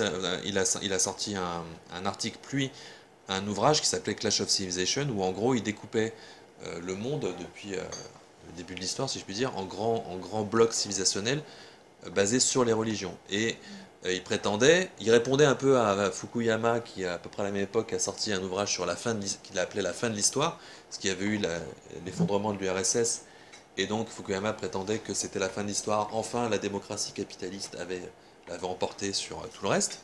Donc ça a été vite démenti. Et Huntington lui répondait en disant non, maintenant, ce qui va arriver, c'est un choc des civilisations, notamment entre le bloc occidental chrétien et le bloc musulman. Et Huntington prenait la bataille de Poitiers comme le premier affrontement majeur. Donc là, on n'est plus dans le côté nationaliste de Charles Martel, c'était vraiment un affrontement civilisationnel. Mais ça, c'est hyper important, parce qu'il faut comprendre en fait, que Huntington a eu énormément d'écho. Hein, il a influencé la politique américaine des années 2000, notamment la pensée, si je puis dire, de l'invasion de l'Irak. C'est-à-dire que comment ils ont découpé ensuite, comment ils ont essayé de régler, avec les conséquences qu'on sait aujourd'hui, la situation en Irak, c'est sur des bases confessionnelles. Ouais. Et c'est pas un hasard. Parce que c'est dans la pensée d'Huntington. Et en fait, le truc, c'est que Huntington, ce qu'il dit, c'est concrètement, il dit en gros, pendant un demi-siècle, on a été aveuglés par un affrontement idéologique entre l'Est et l'Ouest, hein, mais en fait, une fois que cet affrontement était terminé, avec la fin de l'URSS en 91, et bien tout bêtement, on va revenir au vieux choc des civilisations qui a été mis en fait sous le boisseau, hein, qui a été sous le couvercle en fait qui a été mis dans une espèce de cocotte minute pendant l'affrontement Est-Ouest, et ça va exploser. Hein. Et en fait, il dit en gros, le choc des civilisations, c'est c'est le moteur de l'histoire en l'occurrence. Hein. Et donc il dit, en effet, comme disait Christophe, c'est qu'il est complètement fantasmé. Hein. Enfin, il est vraiment omnibilé par l'affrontement entre le christianisme et l'islam, hein, parce que pour lui, civilisation et religion, c'est la même chose quasiment. Et en fait, il dit, en fin de compte, cet affrontement, il dure depuis 14 siècles et tout, et il prend comme point de départ la bataille de Poitiers. Et donc ça c'est hyper important parce que je pense que c'est vraiment le début, en l'occurrence, du retour dans les mémoires de cette bataille, hein, et parce que ces théories huntingtoniennes vont aussi influencer l'extrême droite. Hein, on en parlera peut-être après. Voilà. Donc on parle peut-être... Ouais, alors juste pour faire vraiment très vite. Hein. Donc on est parti, on voulait montrer la complexité des choses, montrer que ce n'était pas un choc des civilisations sur les bases religieuses, donc on a commencé par la conquête. Alors, islamique. Pourquoi je dis islamique et pas arabe ou musulmane? Ça, c'est important aussi pour comprendre du côté, on va dire, islamique. C'est que il y a différentes historiographies qui se sont disputées et puis qui continuent un petit peu, même si les historiens spécialistes commencent à être relativement d'accord, pour expliquer les conquêtes du début de l'islam. Alors, l'islam avec un grand I, c'est-à-dire l'islam justement entre guillemets civilisation. Et l'islam avec un petit I, c'est la religion. Il y avait on va dire l'explication à la fois ethnique, mais aussi souvent économique, politique, voire sociale. C'était donc sur le côté arabe. On parlait de conquête arabe. C'était des tribus nomades qui, pour des raisons notamment économiques, mais pas seulement, politiques, ont décidé de faire des razzias et de faire ensuite des conquêtes, ce qui s'est transformé ensuite en conquêtes. À cette théorie des conquêtes arabes a répondu plus ou moins, c'était un peu en même temps aussi, le côté conquête musulmane, c'est-à-dire là cette fois c'était la religion qui poussait les conquérants à faire toutes ces grandes conquêtes. Ils faisaient les conquêtes pour des raisons religieuses. En fait, au bout du compte, comme souvent en histoire, c'est un peu des deux. Et le terme islamique est pratique parce qu'il permet de faire entrer, de prendre en compte les facteurs économiques, sociaux, politiques et le facteur religieux, mais aussi le facteur impérial. C'est-à-dire que très vite, il y a eu une sorte de mentalité impériale dans l'empire islamique. Et donc les raisons, comme toujours, sont multiples. C'est-à-dire qu'il y a un contexte, je ne reviens pas au tout début des contextes sous Muhammad, mais après sa mort, l'État, pas encore l'Empire, mais l'État qu'il avait mis en place, commence un peu à se désagréger puisqu'il n'y avait plus sa personnalité. Et il y a des pseudo-prophètes qui apparaissent, et donc les successeurs de Muhammad, donc qui s'appellent les califes, vont unifier d'abord la péninsule arabique, et ils vont après avoir besoin de terres, de butin, pour solidifier leur État, qui va petit à petit se transformer en empire. Et une des raisons donc des conquêtes, ça va être le butin, les terres, les conquêtes, ce qui est d'une banalité totale à l'époque. Tout le monde faisait ça, et à l'époque et avant évidemment, et après aussi. Et surtout, il ne faut pas mettre aussi de côté le facteur religieux. On a tendance des fois à sous-estimer le facteur religieux, encore aujourd'hui. Le facteur religieux est aussi très important pour comprendre la puissance et la rapidité de ces conquêtes. Donc il y a un mélange entre l'économique, le politique et le religieux, et une mise en place petit à petit avec les conquêtes d'un empire. Les conquêtes, alors je ne rentre pas dans les détails, mais vous voyez les différentes phases sur la carte, sont très rapides, puisque en gros en un siècle, un peu plus, ils arrivent à conquérir tout le sud, enfin quasiment toute la Méditerranée, voire, et même plus loin, à faire disparaître l'empire perse sassanide, à grignoter une bonne partie de l'empire byzantin, puisque l'empire byzantin, en gros, au début des conquêtes, ils allaient de là-bas, ils faisaient tout ça, en fait. Donc, ça a été grignoté. D'ailleurs, l'empire byzantin est, pendant une très grande partie du Moyen-Âge, l'adversaire principal de l'empire islamique. C'est pas les Francs, c'est l'empire byzantin. Les premiers traités de djihad, par exemple, qui sont pensés juridiquement du côté musulman, sont d'abord dirigés contre l'empire byzantin et pas contre les Francs. Et donc il y a différentes phases. D'abord, je vous l'ai dit, on unifie l'Arabie, ensuite on détruit l'empire perse, etc. Comment ils s'y prennent? Il y a aussi des mythes sur les cavaliers arabes qui parcourent les grands déserts et qui balaient les vieilles armées perses et byzantines. Là aussi, il y a pas mal de fantasmes. Déjà, il y a très peu de cavalerie, c'était surtout des combats à pied. Et la force des armées islamiques, c'était le déplacement et l'adaptation à l'adversaire. Donc il y a des batailles qui sont sur le Yarmouk et Al-Qadisiyah, par exemple, ce sont des grosses batailles, il y a plusieurs milliers d'hommes de chaque côté, mais ce sont surtout des batailles qui ont été gagnées avant la bataille, si je puis dire. Ensuite, il y avait la conquête des villes, et c'est ça qui est le plus intéressant, parce qu'ils ont fait ça tout le temps, y compris jusqu'en Espagne. Ils ont profité de l'affaiblissement des deux empires sassanides et surtout l'empire byzantin pour faire des traités avec les villes. Il y a l'exemple d'Alexandrie, par exemple, dans les années 640. Ils font quasiment pas de siège à Alexandrie. Ils traitent avec le patriarche, donc chrétien, d'Alexandrie, et la population qui sont en fait hostiles à Constantinople, à l'empire byzantin, dont ils dépendent pourtant. Et donc la population se dit, en fait, on va juste changer de maître. Eux, ils n'ont pas l'air plus violents que les autres, et puis on va ouvrir les portes, on va leur payer un tribut. Ils nous disent qu'on peut pratiquer notre religion du moment qu'on paye un impôt, donc il n'y a pas de souci. Et ils vont faire ça très rapidement. Alors il y a juste au Maghreb et en gros la Libye, la Tunisie et le Maroc et l'Algérie actuelle, où ils vont avoir un peu plus de soucis, ils vont pas vraiment pouvoir faire ça tout de suite, parce qu'il va y avoir une forte résistance des Berbères. Donc ça va être un petit peu plus violent. Mais une fois qu'ils auront vaincu les Berbères par contre vont s'arabiser et s'islamiser beaucoup plus vite que les peuples d'Orient et même que de Moyen-Orient et même que les peuples espagnols. Et quand ils arrivent en Espagne, là je rentre pas dans les détails non plus de la conquête de l'Espagne, mais c'est aussi une opportunité, c'est-à-dire que ils sont dans leur élan, ils commencent un peu à s'essouffler, il commence à y avoir il y avait déjà eu des divisions au sein de l'Empire islamique. Dans les années 660, vous avez c'est une sorte de schisme, ils appellent ça la fitna, c'est une guerre civile, c'est le moment où apparaît vraiment les débuts de la séparation entre le sunnisme et le chiisme. Donc c'est une guerre qui est d'abord une guerre politique, mais qui après se transforme en guerre religieuse, donc c'est toujours un mélange des deux, et qui continue encore aujourd'hui.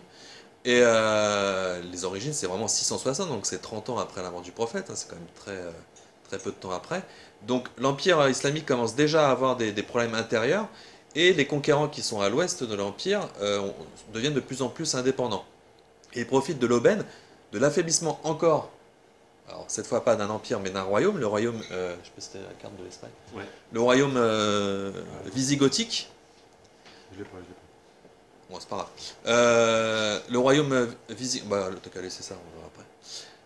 Le royaume visigothique, donc qui était en Espagne, et en partie, on y reviendra sur le sud de la Gaule.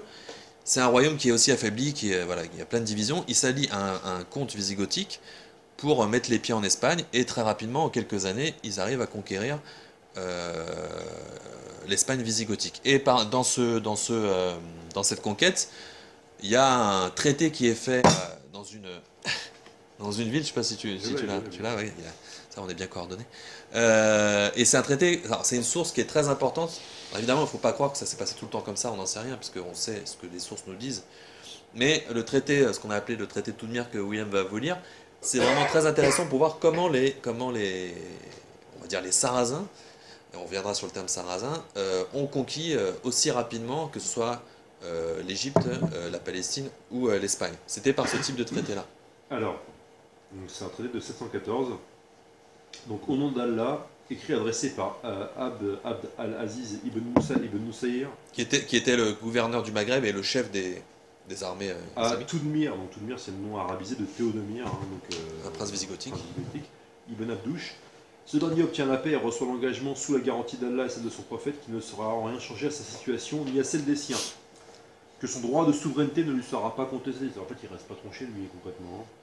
Que ses sujets ne seront ni tués, ni réduits en captivité, ni séparés de leurs enfants et de leurs femmes, qu'ils ne seront pas inquiétés dans la pratique de leur religion. Que leurs églises ne seront ni incendiées ni dépouillées des objets de culte qui s'y trouvent. Par ailleurs, il ne devra donner asile à aucune personne qui se sera enfuie de chez nous ou qui sera notre ennemi. Lui et ses sujets devront payer chaque année un tribut personnel. Donc là, c'est presque la proto-dhimmi, enfin parce que le statut de dhimmi n'est pas encore... Voilà, il y a deux choses aussi. Il y a effectivement ce qu'on appelle, je sais pas, William en a parlé déjà tout à l'heure, pour l'Empire ottoman, mais le statut de dhimmi, pour faire très, très simple, c'est un statut qui a été codifié plutôt après les conquêtes, à la fin du 8e siècle et après petit à petit 9e siècle, qui donne un statut aux gens du libre, c'est-à-dire les juifs et les chrétiens, un peu les zoroastres aussi pour la Perse, qui dit en gros vous avez le droit de pratiquer votre religion alors selon les périodes plus ou moins librement, des fois c'est un peu plus restreint, des fois il doit aussi avoir notamment en Espagne des marques visibles sur eux, et ils doivent construire leur maison plus petite que les maisons des musulmans, ce genre de choses, et vous payez un tribut, mais après voilà, vous avez la liberté. Je rebondis juste pendant que j'y pense. Pareil j'ai parlé de la guerre religieuse tout à l'heure, le terme ce qu'on appelle le djihad aujourd'hui, enfin pas seulement depuis aujourd'hui, là on n'est pas dans cette optique-là, même pendant les conquêtes, on ne peut pas parler de djihad, c'est-à-dire il y a une forme de guerre sainte, c'est-à-dire qu'on fait la guerre aussi pour Dieu, j'ai bien dit aussi, pas seulement pour Dieu, mais le djihad en tant que tel est codifié après, une fois que les frontières de l'Empire islamique sont à peu près fixées, donc ces frontières-là, dans les années 750-760, où l'Empire commence à être dans une phase défensive. Là, il y a une nécessité de défendre l'Empire, et donc on commence à avoir de l'apparition de traités de djihad pour faire une guerre religieuse pour défendre le territoire de l'islam. Et ça va surtout encore plus se développer avec les croisades. Donc là, c'était pour montrer juste comment se sont passées les conquêtes, rapidement. Très rapide, pour finir là-dessus, il faut aussi comprendre que le but, alors déjà, par exemple, quand ils arrivent en Espagne, ils ne sont pas des milliers, ou des centaines de milliers, ou des millions, comme on a pu le dire avant. Voilà. Et j'ai dit, les deux, en fait, le but, parce que ça aussi, aujourd'hui, l'extrême droite va sortir des trucs comme ça, leur but, c'est pas la conversion. Il n'y a pas de conversion de masse, il n'y a pas de conversion de force. Bon, il peut y en avoir, mais c'est limité. Il y a des historiens qui ont bossé par exemple sur l'Égypte. L'Égypte, elle est conquise, hein, je l'ai dit tout à l'heure, des années 640, donc c'est rapide quand même. Hein. Et bien l'Égypte devient majoritairement musulmane contre les 12e et 14e siècles. Donc c'est voilà, l'islamisation, elle est très lente en l'occurrence. Ça sera peut-être un peu plus rapide en Espagne. Et encore, ça dépend des régions. Et encore, ça dépend des régions. Mais c'est pas le but. Hein. Le but, c'est un empire. Donc ces gens-là, pour eux, les non-musulmans payent un impôt supplémentaire. Donc en fait, c'est une source de rentrée fiscale. Donc en fin de compte, mais c'est peut-être pas plus mal en l'occurrence. Hein, exactement. Donc voilà. Donc encore une fois, ça veut pas dire que leur but, c'est pas non plus de convertir les gens. C'est juste qu'il y a une tension en fait entre la volonté impériale et la volonté religieuse. Hein. Et parfois, ça rentre pas.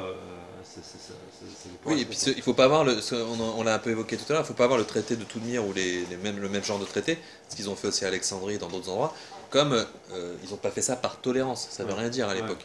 Ils ont fait ça par, on dirait aujourd'hui, par pragmatisme. C'est ce que faisaient d'autres peuples à l'époque. Donc là... Par rapport au traité de Toulmir, pour finir aussi, il faut aussi parler du traité de Carcassonne, en 725, c'est que là, Toulmir, pour l'instant, Toulmir et les siens, ils doivent payer que de l'argent, mais parfois on a des cas où, en fait, comme à Carcassonne en 725, donc en Septimanie, qui était visigothique en l'occurrence, et qui était prise après par les armées de l'Empire islamique, mais Carcassonne, la population et les nobles locaux doivent à la fois donner, donc pareil, hein, ça doit être à peu près la même chose, ils gardaient leurs églises, ils gardaient leur religion, et pas de souci, mais ils devaient payer des sous, mais aussi ils devaient donner une assistance militaire à l'Empire islamique. Ça veut dire, tout bêtement, que quelques années après, donc en 725, 732, on calcule, il y a juste 7 ans, il y a des chances, on n'en sait rien, mais il y a des chances quand même qu'il y ait eu dans l'armée d'Abderrahman, donc l'émir de Cordoue, qu'il y ait eu, pas des Francs, parce que des Visigoths. C'est des Visigoths, mais qu'il y a eu des Visigoths. Hein, donc des Visigoths, donc chrétiens. Hein. Et voilà, donc c'est pour ça que quand Huntington va vous sortir des guerres religieuses, complètement. Ouais, alors ça on va venir après. Voilà, pour reprendre le mythe identitaire. Ah non, ouais, voilà, on peut complètement oublier. Hein. Et je pense que même sans même traiter, je pense que les aristocrates visigoths, des gens qui étaient des aristocrates qui vivaient pour la guerre en l'occurrence, même ceux qui n'avaient pas de traité, s'ils voyaient l'armée de l'émir partir vers le nord faire du butin, ils n'allaient pas rester tranquillement chez eux. Hein. Les mecs, c'était quand même leur manière de vivre. Hein. Donc, puis il y avait des sous à se faire, donc ils devaient aussi y aller. Hein. Donc, Et puis dans les conversions, il y a eu, les populations sont converties plus ou moins lentement, mais l'aristocratie justement visigothique en Espagne s'est convertie assez rapidement parce que justement ça leur permettait de garder leur pouvoir. Parce que qui avait le pouvoir, c'était les musulmans, arabes ou berbères, et surtout arabes, ce qui aussi a causé des problèmes après entre arabes et berbères. Là donc, je rebondis sur ce que disait William, effectivement, dans la foulée de la conquête de l'Espagne, les Sarrasins sont allés, j'ai les Sarrasins pour pas dire les arabes ou les musulmans, ça simplifie, ça fait les deux en même temps, parce que ni arabe ni musulman c'est vraiment pertinent. Il y avait une partie, ce qu'on voit en bas là autour de Narbonne, une partie du royaume visigothique qui était plus ou moins indépendante à ce moment-là, qui était donc de l'autre côté des Pyrénées. Et les Sarrasins vont la conquérir, ils vont conquérir Narbonne dans les années 719 à peu près. Et à partir de là, ils vont s'installer, ils vont installer des garnisons. On n'a pas de traces, il y a des recherches qui sont très récentes, de quelques années, on n'a pas de traces vraiment d'établissement de Sarrasins avec leurs familles, etc. Dans ces régions-là, il y avait des garnisons, mais donc on ne peut pas dire, comme dit Dutch et comme disent d'autres sources plus tardives médiévales, et voilà, tous les fantasmes, ils ne sont pas arrivés avec leurs familles, etc. Même en Espagne, c'est arrivé vraiment petit à petit, l'installation des familles, et encore c'est arrivé parce que vous avez eu une sorte de guerre civile en Espagne entre les Arabes et les Berbères, et le califat a été obligé d'envoyer des tribus, enfin des armées de la péninsule arabique pour faire le ménage contre les Berbères en Espagne, et eux sont venus avec leur famille. Donc c'est comme ça en fait que les familles entre guillemets arabes sont venues s'installer en Espagne. Donc c'était pas dans une perspective de conquête ou ce qu'on dirait un anachronisme de colonisation. Et comment ils maintenaient leur pouvoir par des alliances, et surtout justement ils ont eu du mal à maintenir leur pouvoir parce que ils ont justement pas continué leurs incursions en Gaule, parce qu'à partir des années 750-760, parce qu'il y a eu ces guerres civiles à l'intérieur de l'Espagne. Et donc, avant ça, là où le pouvoir était encore relativement important, à partir de leur conquête de la Septimanie, donc Narbonne, Béziers, on y reviendra, etc. Donc c'est ce qui provoque les cauchemars de Robert Ménard, mais on va en reparler après. Ils ont lancé des raids Alors soit de la carte, bon, on est obligé de faire simple, hein. Il y a des raids qui partent aussi de Narbonne, etc. Vous avez un raid en 725 donc qui serait monté jusqu'à Autun, voire plus haut, mais on a très peu de sources là-dessus. Et surtout, vous voyez, en 721, il y a un raid, je dis bien un raid, hein, qui va à Toulouse. Et Toulouse, à l'époque, c'est la capitale du duché d'Aquitaine, donc ce qu'il y a en foncé là. Le duché d'Aquitaine, ça faisait partie avant du royaume mérovingien, mais là, il est quasi indépendant de fait, parce que vous savez que donc on avait les soi-disant rois fainéants à l'époque, donc les mérovingiens, les rois fainéants des idées reçues, qui n'avaient quasiment plus aucun pouvoir. Et c'était les maires du palais qui dirigeaient le royaume mérovingien. Et l'Aquitaine était indépendante de fait. Il y avait un duc qui s'appelait Eudes, qui régnait sur l'Aquitaine. Et Eudes, en 721, il arrête les Arabes à Toulouse, si on reste dans la logique de ce qu'on a dit sur Poitiers. Pourtant, est-ce que certains d'entre vous ont entendu parler de cette... voilà. Alors pourtant, c'est au moins aussi, entre guillemets, décisif que la bataille de Poitiers, et ça a disparu de l'imaginaire collectif, voire des sources, parce qu'il y a eu Poitiers après. Et ce qui est intéressant à l'époque, c'est que ce duc d'Aquitaine, il est reconnu par le pape comme un champion de l'Église. Les sources, le Liber Pontificalis parle de 375 000 Sarrasins tués, ce qui est évidemment complètement délirant, mais c'est les chiffres délirants de l'époque. Et un chiffre qui va être pris pour Poitiers par des sources qui confondent un peu tout, quelques décennies plus tard. Et donc là, la personne forte de la région, c'est le duc d'Aquitaine. Mais, comme il est justement puissant, il commence à rentrer en rivalité avec la personne forte du Nord, qui est donc Charles Martel. Alors je ne rentre pas dans les détails de son arrivée au pouvoir. Il arrive par la force, c'était un bâtard. Il s'impose par la force face à ses rivaux. Il est d'abord maire du palais d'Austrasie, puis de Neustrie, enfin il met les deux ensemble. Et il se bat contre ses rivaux francs, et petit à petit il commence à lorgner sur l'Aquitaine. Parce que l'Aquitaine, c'est le rêve de Charles Martel et même de son père avant, c'était de réunifier ce royaume et de reconquérir de fait l'Aquitaine, la Burgondie et la Provence pour aller jusqu'à la mer.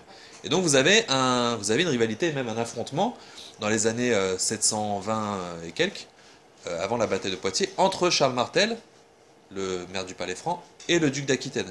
Alors que fait le duc d'Aquitaine?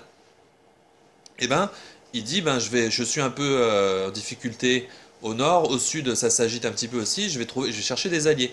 Et il décide de s'allier à un berbère dissident du pouvoir de Cordoue, qui s'appelait Mounouza, qui était dans les Pyrénées. Il s'allie à lui, alors selon une légende, il aurait marié sa fille, d'ailleurs Laurent Deutsch en parle, il en fait une espèce de sainte chrétienne qui a été sacrifiée sur l'autel de la réelle politique, enfin, c'est un petit peu ça. Mais ce qui est important, c'est que, et là on le sait, il y a eu une alliance entre ce duc chrétien d'Aquitaine et ce berbère musulman dissident du pouvoir de Cordoue. C'est assez vite réglé parce que le berbère dissident est puni par le pouvoir de Cordoue, et donc le duc d'Aquitaine se retrouve un petit peu seul. Et quelques années après, donc en 731, 732, peut-être 733, l'émir de Cordoue décide de faire une razzia, un raid, pour du butin. Parce qu'il a besoin, justement, ça commence à s'agiter dans ces terres, il a besoin de faire du butin, notamment pour les berbères, puisque lui, il est arabe, pour que les berbères continuent de suivre le mouvement, si je puis dire. La religion, ça suffit pas, il faut aussi du butin. Et excuse-moi, faut comprendre qu'à l'époque, une armée permanente, ça n'existe pas. Voilà, il n'y a pas d'armée de métier. Les guerriers, en fait, ils se payent avec du butin, généralement. Donc voilà, et en fait, c'est pour ça que la pratique des raids, les Carolingiens, donc sous Charlemagne, font la même chose en Saxe, en l'occurrence, ils iront toutes les années dans une espèce d'expédition. Le butin là-bas, c'est pas de l'or, ce sera des esclaves, tout bêtement. Là, ici, avec l'expédition, le raid d'Abderrahmane en 732, le but, c'est d'aller piller l'or, notamment dans les monastères, qui sont les endroits où il y a le plus d'or. Donc voilà, les Vikings font pareil. Voilà, donc c'est vraiment oui, c'est banal pour l'époque. Et donc il lance ce raid. Alors certaines sources pensent que ce serait lui, mais il y a une confusion entre les différents émirs qui auraient puni le fameux berbère Mounouza et qui, dans son élan, aurait envoyé son raid. Bon, ça, on ne sait pas trop. Ce qu'on sait, c'est qu'il y a un raid et qu'il n'y a aucune source qui parle de volonté de conquête. C'est-à-dire que la seule source arabe qui l'évoque vaguement, et encore, elle ne parle même pas de conquête, c'est Ali Miari, c'est au XIVe siècle, je crois, donc c'est nettement après, parce que les sources, je reviendrai sur les sources contemporaines sont quasiment inexistantes. Il dit que Moussa Ibn Nusayr, celui qu'on a évoqué avec le traité de Toudmir, avait un fantasme, entre guillemets, une idée, c'était de partir de Damas et de faire le tour de la Méditerranée, en gagnant à chaque fois évidemment. Mais il ne dit pas que c'était pour conquérir la Gaule notamment. Pour eux, pour les Sarrasins, ce qu'il y avait au nord des Pyrénées, c'était des grandes terres. Les terres du nord, c'était des terres pleines de forêts.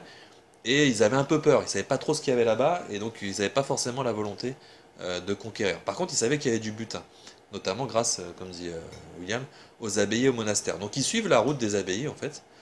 Donc ils battent d'abord le fameux duc d'Aquitaine qui avait gagné à Toulouse, là ils le battent à Bordeaux. Ils arrivent à Poitiers, ils pillent la basilique Saint-Hilaire, et là les historiens pensent que leur but c'était Tours, puisque c'était Saint-Martin de Tours, qui a quasiment, enfin, il y a quelques vestiges aujourd'hui, mais qui a été reconstruite après le 19e siècle, était l'abbaye la plus riche du royaume, puisque Saint-Martin était le saint patron des Mérovingiens. Donc c'était sans doute leur but. Entre-temps, le duc d'Aquitaine, probablement, a demandé de l'aide à son rival Charles Martel pour venir l'aider. Et Charles Martel, il a vu l'aubaine, il s'est dit, ben voilà, si je vais aider le duc d'Aquitaine, il va m'être redevable, et c'est tout bénéfice pour moi. Donc il a passé la Loire, et ils se sont affrontés, donc on va dire en 732, même si les sources arabes disent un peu 733, mais peu importe, entre Poitiers et Tours. Alors nous, on n'a pas voulu dans le livre faire trancher le débat sur le lieu, parce que c'est quasi impossible. Vous avez un site qui a été inauguré dans les années 90, je crois. Ouais, fin 90. Qui se situe à Mousset, la Bataille, près de Vouneuil, près de Châtellerault, près de Poitiers. Donc, je sais si vous connaissez ces régions. Donc c'est un petit peu isolé. Vous avez une espèce de musée en plein air, et qui a été récupéré, on y reviendra, je pense, à la fin, par l'extrême droite très récemment, au début des années 2000.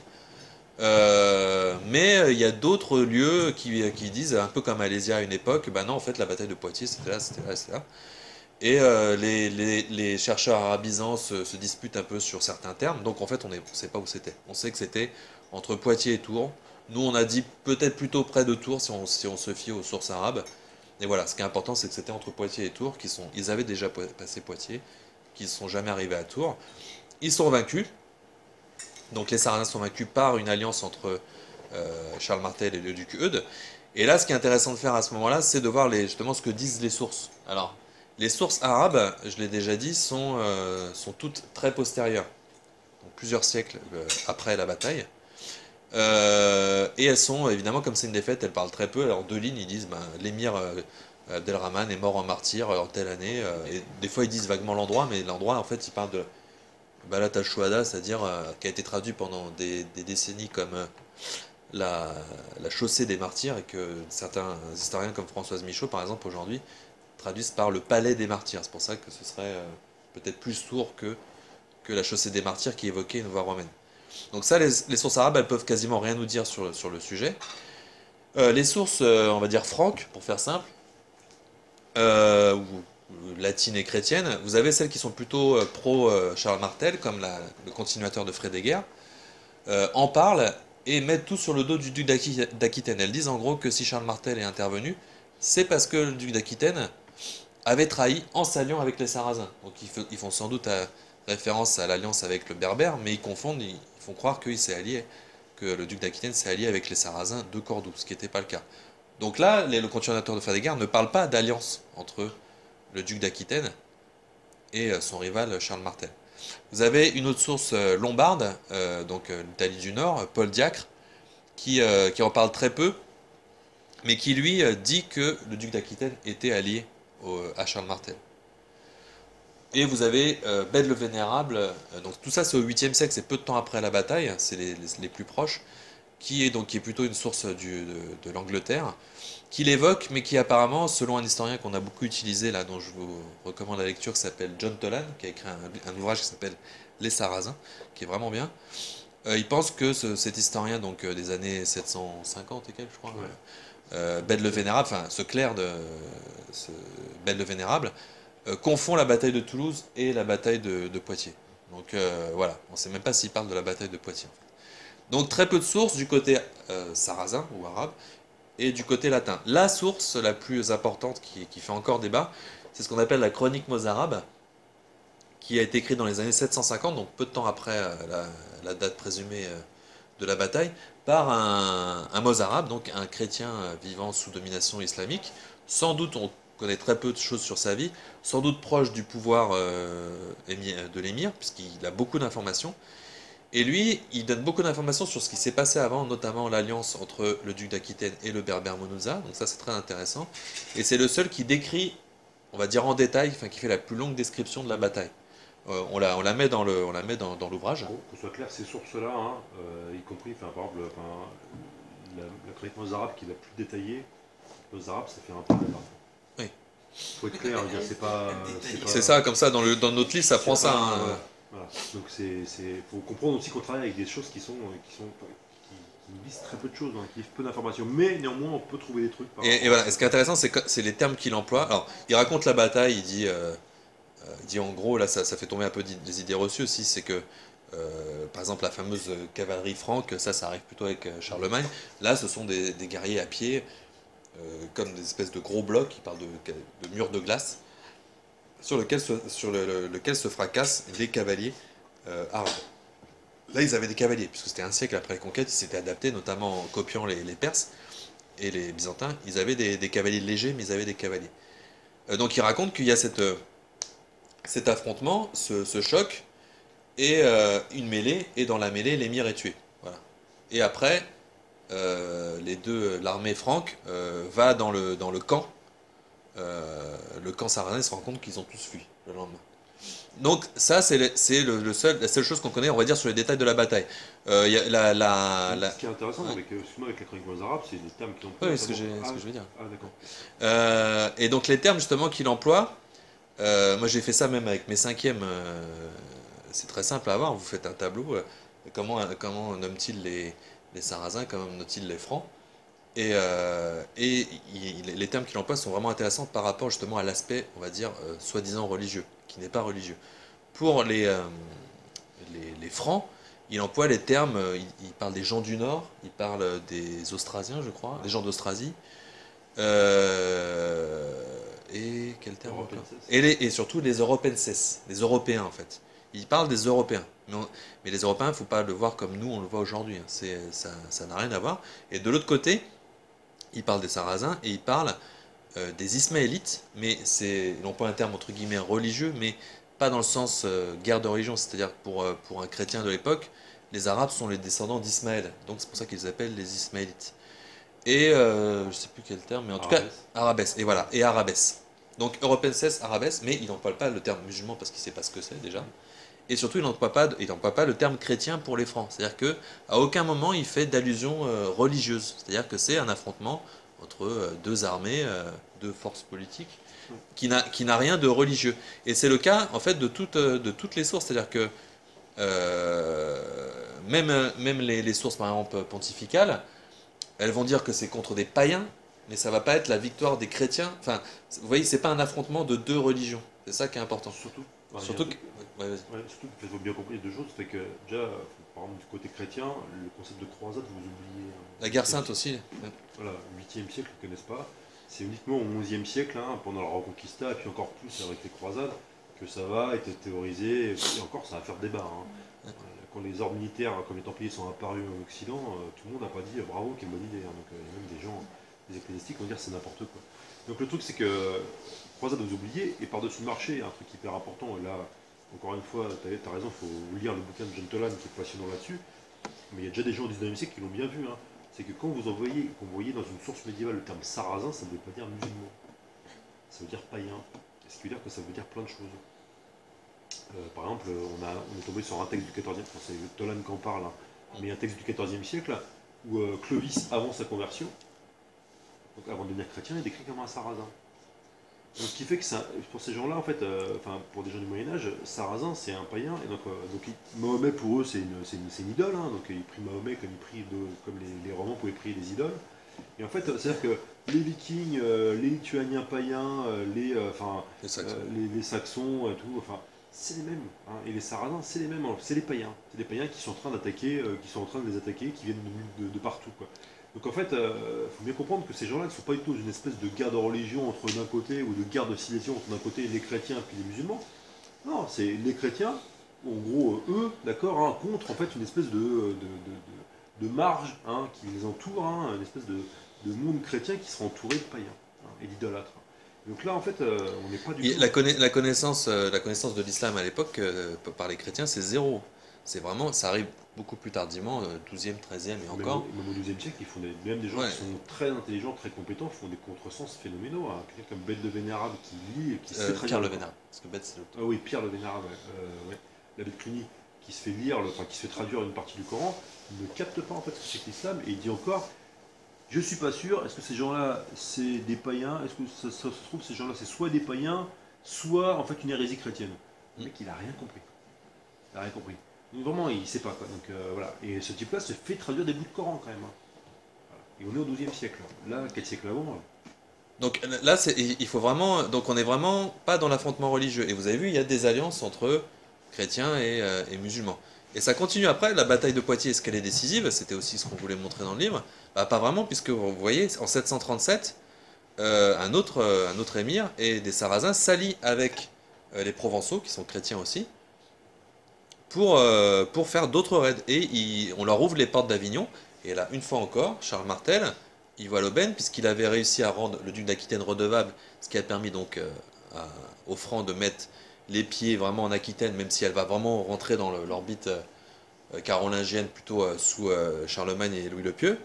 Là, il dit, ben voilà, c'est pratique, en plus il était déjà en Burgondie, ça va me permettre d'aller taper sur les Sarrasins et sur les Provençaux, ben, de mettre les pieds en Provence et de faire comme il a fait en Aquitaine avec la bataille de Poitiers. Donc ça, en 737, vous avez le siège d'Avignon, donc Avignon est prise par Charles Martel. Et ce qui est intéressant, c'est que le continuateur de Frédégaire dont je parlais tout à l'heure, donc une source pro Charles Martel, donne, c'est très peu de lignes, mais c'est plus de lignes sur Avignon que sur la bataille de Poitiers. Et en plus, là, il y a des références bibliques, à la bataille de Jéricho, à Josué, etc. Et donc, au bout du compte, ils arrivent à prendre Avignon, et dans leur lancée, ils essayent d'aller reprendre, ou d'aller prendre plutôt Narbonne. Ils échouent devant Narbonne, mais ils arrivent à battre une bataille, donc les Francs arrivent à battre une armée sarrasine à la bataille de la Berre, une autre bataille qui a, pour l'époque, autant d'importance en fait que la bataille de Poitiers, mais qui aussi a été oubliée. Et donc vous voyez, donc après Charles Martel, donc il remonte, il va un peu pacifier tout ça, et puis il va mourir. Et après vous avez son fils, Pépin le Bref, qui lui va être sacré roi, qui va aller aider le pape contre les Lombards, ce que Charles Martel n'a pas fait, parce que j'avais dit tout à l'heure que Eudes avait été déclaré champion de l'Église grâce à sa victoire à Toulouse. Le pape, après Poitiers, il se rend compte que l'homme fort maintenant, c'est plus le duc d'Aquitaine, l'homme fort de la région, c'est Charles, donc il en fait aussi un champion de l'Église et lui dit: est-ce que tu voudrais pas venir m'aider contre les Lombards? Et Charles Martel, il fait comme s'il n'avait jamais reçu la lettre, parce qu'il avait besoin des Lombards contre les Provençaux. C'est Pépin le Bref, ensuite, donc son fils, qui va venir aider le pape contre les Lombards. Pépin le Bref, et là je vais terminer avec lui et Charlemagne rapidement, c'est aussi intéressant ces personnages-là par rapport aux alliances. Vous avez vu, il y a les alliances entre chrétiens et musulmans, entre chrétiens et sarrasins, les sarrasins entre le duc d'Aquitaine et Munuza, entre les sarrasins et les provençaux, etc. Et Pépin le Bref est le premier en fait qui va lancer des ambassades vers le nouveau califat de Bagdad, parce que dans les années 750, le califat omeyyade s'écroule. Les Omeyyades sont renversés par les Abbassides, donc là vous avez une très grosse guerre, une autre guerre civile, énième fitna, à l'intérieur de l'Empire islamique, et donc la capitale, elle recule à l'est, elle est à Bagdad. Et Pépin le Bref dit, ben voilà, c'est le pouvoir puissant de l'est de la Méditerranée, donc il faut que je sois copain avec eux, contre l'Empire byzantin qui est au milieu. D'accord? Donc là, c'est les premières ambassades. Il a d'autres problèmes à régler après Pépin le Bref, et son fils, donc Charlemagne, pardon. Lui, ses principaux problèmes, c'est plutôt à l'est, ce sont les Saxons. Pourtant, un jour, il reçoit une ambassade, donc il est dans sa capitale à Paderborn, j'arrive jamais à trouver le nom, enfin capitale itinérante, enfin, et il reçoit des émirs du nord de l'Espagne musulmane qui viennent lui demander de l'aide contre l'émir de Cordoue. Alors on ne sait pas trop pourquoi. il doit se dire, il y a moyen de faire du butin et d'avoir des alliés intéressants dans la région, parce que l'émirat de Cordoue à ce moment-là est quand même assez puissant. Il décide d'accepter de leur venir en aide. Donc il descend, il traverse son royaume. Je l'ai vu tout à l'heure la carte. Et ouais, c'est ça. Il descend donc du nord de son royaume et il va jusqu'à Saragosse, vous voyez en bas à gauche. Et là, il arrive devant Saragosse qui aurait dû lui ouvrir ses portes. Et en fait, la situation politique sur le terrain a changé en défaveur de ses alliés. Et il est obligé de quitter Saragosse et de rentrer chez lui. Donc il est un peu fâché. Et son armée surtout est fâchée, donc elle a besoin de butin. Et qu'est-ce qu'il décide de faire, comme on faisait toujours à l'époque, hein. Il décide de trouver du butin, et là il y a une ville, Pampelune. Et donc ils prennent Pampelune, ils brûlent Pampelune, ils prennent leur butin, comme on faisait à l'époque, tranquillement. Ville chrétienne. C'était une ville chrétienne, c'était pas une ville musulmane. Et c'est une ville basque, pour faire vite, même si c'était pas exactement les Basques comme on l'entend maintenant. Et donc les Basques, un peu mécontents évidemment, qu'est-ce qu'ils font? Ils décident de se venger de l'armée de Charlemagne, et ils attaquent ses arrières, donc à la fameuse bataille de Roncevaux, dont vous avez tous entendu parler, avec Roland, etc., qu'on évoquait tout à l'heure. C'est pas pour autant que Charlemagne va avoir vraiment du grief envers les Basques peut-être, mais en tout cas pas envers les Sarrasins, puisque des années suivantes, il va déjà faire des accords avec l'émirat de Cordoue, qui était la grande puissance de l'ouest de la Méditerranée à l'époque. Il va aussi avoir quelques soucis avec eux, et surtout il va faire comme son père, il va envoyer des ambassades à Bagdad. Donc il y a la fameuse histoire, vous avez peut-être entendu parler, de l'ambassade de Haroun al-Rachid, donc le grand calife de Bagdad, qui envoie un éléphant blanc et différents cadeaux à Charlemagne. Alors ils se sont jamais rencontrés, hein. Et donc vous avez 2-3 ambassades qui se succèdent pendant quelques années, au début à la fin du 8e, au début du 9e siècle, mais qui ont un but, c'est une alliance en fait, de fait entre le royaume, puis l'empire carolingien et le califat de Bagdad, contre toujours l'empire byzantin, parce que l'ambition de Charlemagne, évidemment, c'était d'être empereur, et il y avait déjà un empereur, c'était son concurrent, c'était l'empereur byzantin. Mais ça ne va jamais mener à quelque chose de très concret, mais il y a quand même cette volonté de s'allier de façon purement pragmatique. Donc là encore, et c'est pour ça qu'on a terminé là-dessus, on aurait pu aller à d'autres exemples dont on en a parlé par ailleurs dans des articles, etc.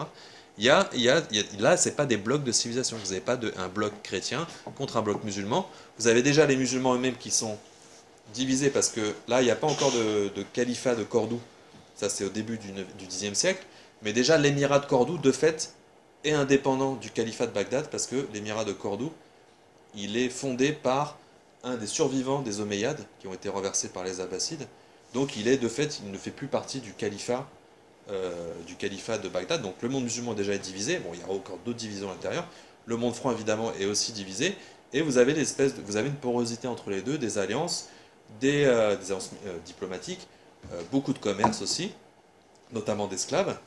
Et donc voilà, c'est vraiment une complexité des choses c'est impossible quand on fait de l'histoire de cette période, et pas seulement de cette période, de rentrer dans cette théorie du choc des civilisations.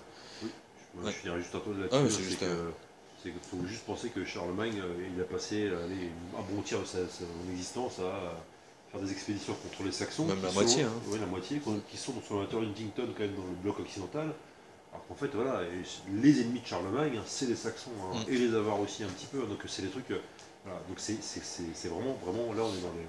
Encore une fois, quand on fait l'histoire de cette époque, c'est cette théorie qu'on veut délirante, quoi. Ouais, c'est pour ça qu'on a voulu, c'est toujours un peu dur, le début on l'a trouvé facilement, la fin c'était plus compliqué, mais je pense que d'arrêter à Charlemagne, c'était pas mal, parce que après Charlemagne, en fait, vous allez avoir l'empire de Charlemagne lui-même qui va se diviser, qui va avoir des problèmes, et du côté musulman aussi, l'émirat de Cordoue qui va avoir beaucoup de divisions, et vous allez avoir les seuls contacts qu'il va y avoir dans la région entre Sarrasins et Francs, ça va être notamment en Provence, ou après la présence au cours du Moyen-Âge de marchands, ce genre de choses, et ça va être c'est vraiment des contacts très succincts, de peu d'importance, qui n'ont pas l'importance qu'il y avait au XXe siècle. Ça dépend des régions. Ça dépend des régions, mais clairement, c'est clair que de toute façon, c'est deux mondes qui cohabitent peu, notamment, Ouais, je me rappelle, j'ai bossé pendant pas mal d'années à Provins. En fait, j'étais guide conférencier. Une fois, on m'a demandé, Provence, c'est une ville de foire au XIIe, XIIIe siècle. On me dit, ah, mais ce serait bien que tu parles aussi des marchands musulmans, parce qu'il devait y en avoir. Je dis, bah non, en fait, hein, voilà. Donc, une espèce de. Voilà, on est dans une espèce de fantasme. Il faut absolument. On sait qu'il y avait des gens, des Sarrasins, ils les appelaient toujours comme ça. Ouais. Notamment au XIIIe, XIVe siècle à Montpellier, à l'époque où la ville de Montpellier était à son apogée, c'est dommage. À Marseille aussi. Et à Marseille aussi, mais à Marseille c'était plutôt des potiers, des gens qui habitaient sur place aussi, qui ne faisaient pas que passer. Mais voilà, c'était en très petit nombre. Ouais, c'était très faible. Est-ce que vous avez des... Parce qu'on a été long, je pense qu'on va arrêter là. Parce que ça vient plus Sarrazin. Ah. Le nom. Alors, alors, le problème, c'est qu'il y a plein d'interprétations. L'interprétation qu'on voit le plus souvent, c'est la Bretagne en fait. C'est des Bretons en fait. Non, des Bretons en fait. Une des comment dire, définitions qu'on a vues, c'est par exemple Sarah Kenoï, apparemment qui est moi je suis pas comment on dit, je dis latiniste, mais les Grecs. Sarah Kenoï. Je suis pas helléniste, voilà. Qui voudrait dire les gens des tentes en fait. Donc c'est comme ça qu'on appelait les orientaux à l'époque. Après, il y a certaines personnes qui ont d'autres interprétations, mais c'est assez confus en fait. On ne sait pas trop d'où ça vient ce terme, mais il a apparu assez tôt. Hein. Mais les Arabes étaient au tout début de l'apparition de l'islam, des conquêtes, vraiment au 7e siècle, notamment les clercs orientaux les appelaient plutôt les Agarènes de Agar, la servante de Abraham, ouais. Et donc les Ismaélites, comme j'ai dit tout à l'heure. C'était vraiment les deux termes les plus utilisés. Après, il y a eu Sarrazin, etc. Mais jamais musulman. Mais c'est intéressant parce que ça pose en fait la question de ce que. On comprend, aujourd'hui, déjà, je pense que en France, il n'y a pas beaucoup de gens qui comprennent vraiment ce que c'est que l'islam, ou qui voilà, et faut comprendre qu'à l'époque, déjà en Orient, chez les Byzantins, ça ne devait pas être très, ça devait être un peu confus. Alors pour des latins, pour des latins, des chrétiens latins de l'Occident, ils savent pas, quoi. Je veux dire, ils ont pas lu le Coran, ils s'en foutent quoi, concrètement. Donc ils savent pas ce que c'est en fait. Ils savent pas ce que c'est. Et les quelques traductions qu'il y a eu, qu'on a évoquées tout à l'heure, notamment Pierre le Vénérable, c'est le coup classique de connaître son ennemi en fait. Ouais. Mais au bout du compte, ça n'aura pas servi vraiment à grand chose. Traduction. Ouais. C'est de l'arabe à l'hébreu, de l'hébreu au grec et du grec au latin. Donc ce qui fait que il y a eu des pertes de concepts. Hein, voilà. Donc, déjà que l'arabe lui-même, le Coran en arabe, aujourd'hui encore, continue à faire débat sur certains thèmes, etc., où c'est discuter éternellement sur tel ou tel terme, parce que c'est très très compliqué certains passages. Alors là, quand en plus vous faites les traductions... Il y a le même problème de l'autre côté. Hein. Quand des clercs essaient de convertir des musulmans, essaient de leur expliquer, des arabes, essaient de leur expliquer le concept de la Trinité, alors là... Non mais vous comprenez, votre Dieu il est unique, mais en même temps ils sont trois. C'est pour ça que pour les musulmans, les chrétiens étaient pris pour des idolâtres et des polythéistes. Ouais. Qu'est-ce qui fait qu'on se souvienne de la bataille de Poitiers, et pas de celle de Toulouse? Alors Toulouse c'est simple, Poitiers par rapport à Toulouse c'est simple, c'est que pas tout bêtement le duc les Aquitains ils ont été évacués du jeu petit à petit, ce qui fait que c'est les sources carolingiennes qui ont été mises en avant, donc on a mis en avant la bataille de Poitiers, et qu'on se souvienne de la bataille de Poitiers, faut oublier complètement, parce que au Moyen-Âge, ça on en parle dans le bouquin, on peut en parler, c'est long, mais en fait au Moyen-Âge tout le monde s'en contrefiche de cette bataille, personne n'en parle. Oui, mais elle ressort. Elle ressort à certains moments précis. Elle ressort au XVIIIe siècle, elle ressort après au XIXe siècle, et puis elle ressort surtout, en fait, je pense qu'aujourd'hui, on assiste à un nouveau moment d'excitation mémorielle par rapport à cette bataille, mais ça fait uniquement 15 ans. C'est comme toujours les événements historiques, c'est par rapport au contexte, c'est-à-dire qu'elle a pu ressortir, on l'a dit tout à l'heure, au moment de la guerre d'Algérie, enfin pas la guerre d'Algérie, de la conquête d'Algérie, dans les années 1830. Ensuite, avant plutôt il y avait eu Chateaubriand effectivement. Après, si on fait que le XXe siècle, il y a Huntington justement. Ouais. Et là, la nouvelle phase. Avant, c'était plutôt justement une bataille nationaliste, on va dire, contre un envahisseur éventuel, etc. Là, on est tombé avec Huntington, parce que Huntington a influencé donc jusqu'à l'extrême droite aujourd'hui. On est tombé dans le choc des civilisations religieux. C'est en France depuis le début des années 2000 seulement, dans le contexte de la montée à la fois du terrorisme djihadiste et de l'islamophobie, que cette bataille-là commence à faire sens. Alors attention, pour une partie encore de l'extrême droite. Je parlais de Ménard tout à l'heure, Ménard qui a oublié que Charles Martel, donc qui voulait le retour de Charles Martel, a rasé Béziers, quand même. Parce que voilà. Donc bon, ça c'est peu importe, mais Charles Martel, si vous amusez-vous, si vous avez sans doute pas les mêmes délires que nous là-dessus, mais nous, des fois ça nous arrive, vous allez sur Twitter, vous tapez dans le truc de recherche Charles Martel. Vous allez voir qu'il y a plein de choses, tous les jours vous trouvez des choses, et ce sont surtout les identitaires, en gros c'est l'extrême droite de l'extrême droite, qui font référence. Et aussi Robert Ménard depuis peu. La famille Le Pen, il fait moins référence. C'est moins mis en avant. Bon, ils ont Jeanne d'Arc déjà, donc ils parlent plus de Jeanne d'Arc, surtout Jean-Marie Le Pen. Jean-Marie Le Pen, avec l'humour qu'on lui connaît, en janvier, on en parle dans le bouquin. Il a été très sympa de faire ça juste avant qu'on rende le bouquin. Il a sorti sa phrase je suis Charlie Martel au lieu de je suis Charlie. Voilà, mais il avait repris ça en fait de sites identitaires, du bloc identitaire, etc. Mais Marine Le Pen ou des gens comme Philippot par exemple n'en parlent pas. Et celui qui en parlait, c'était Aymeric Choprade, qui est lui vraiment donc le député européen du FN, l'ex-député européen. L'ex-député européen du FN, puisqu'il a quitté le FN il y a quelques semaines, lui il était vraiment dans ce discours-là, influencé par une Clinton. C'est un des tenants en fait en France, enfin c'était parce qu'il était évacué en l'occurrence de l'université, parce qu'il mettait des doutes par rapport au 11 septembre, ce qui montre un peu la qualité du personnage, mais en l'occurrence, Choprade c'était vraiment le propagateur en France au niveau universitaire des théories clintoniennes. Et celui à l'extrême droite, le plus proche du FN, en dehors de Ménard, qui a récupéré, on en parle dans le livre Charles Martel, la bataille de Poitiers, c'est Bruno Maigret, que tout le monde a oublié aujourd'hui. Je crois qu'il est consultant pour Total. Et lui, à l'époque, au moment où il était de sa scission avec le FN, il avait besoin de trouver cette personnalité, puisque Jeanne d'Arc était prise, et puis Clovis était un peu désuet, enfin voilà, il y avait... et comme il y avait déjà un petit peu, il n'y avait pas le 11 septembre, mais il y avait quand même... Non, mais ça c'est parce que c'est suite suite à la guerre du Kosovo, etc. Mais il a récupéré, quasiment ouvertement, les théories de Huntington.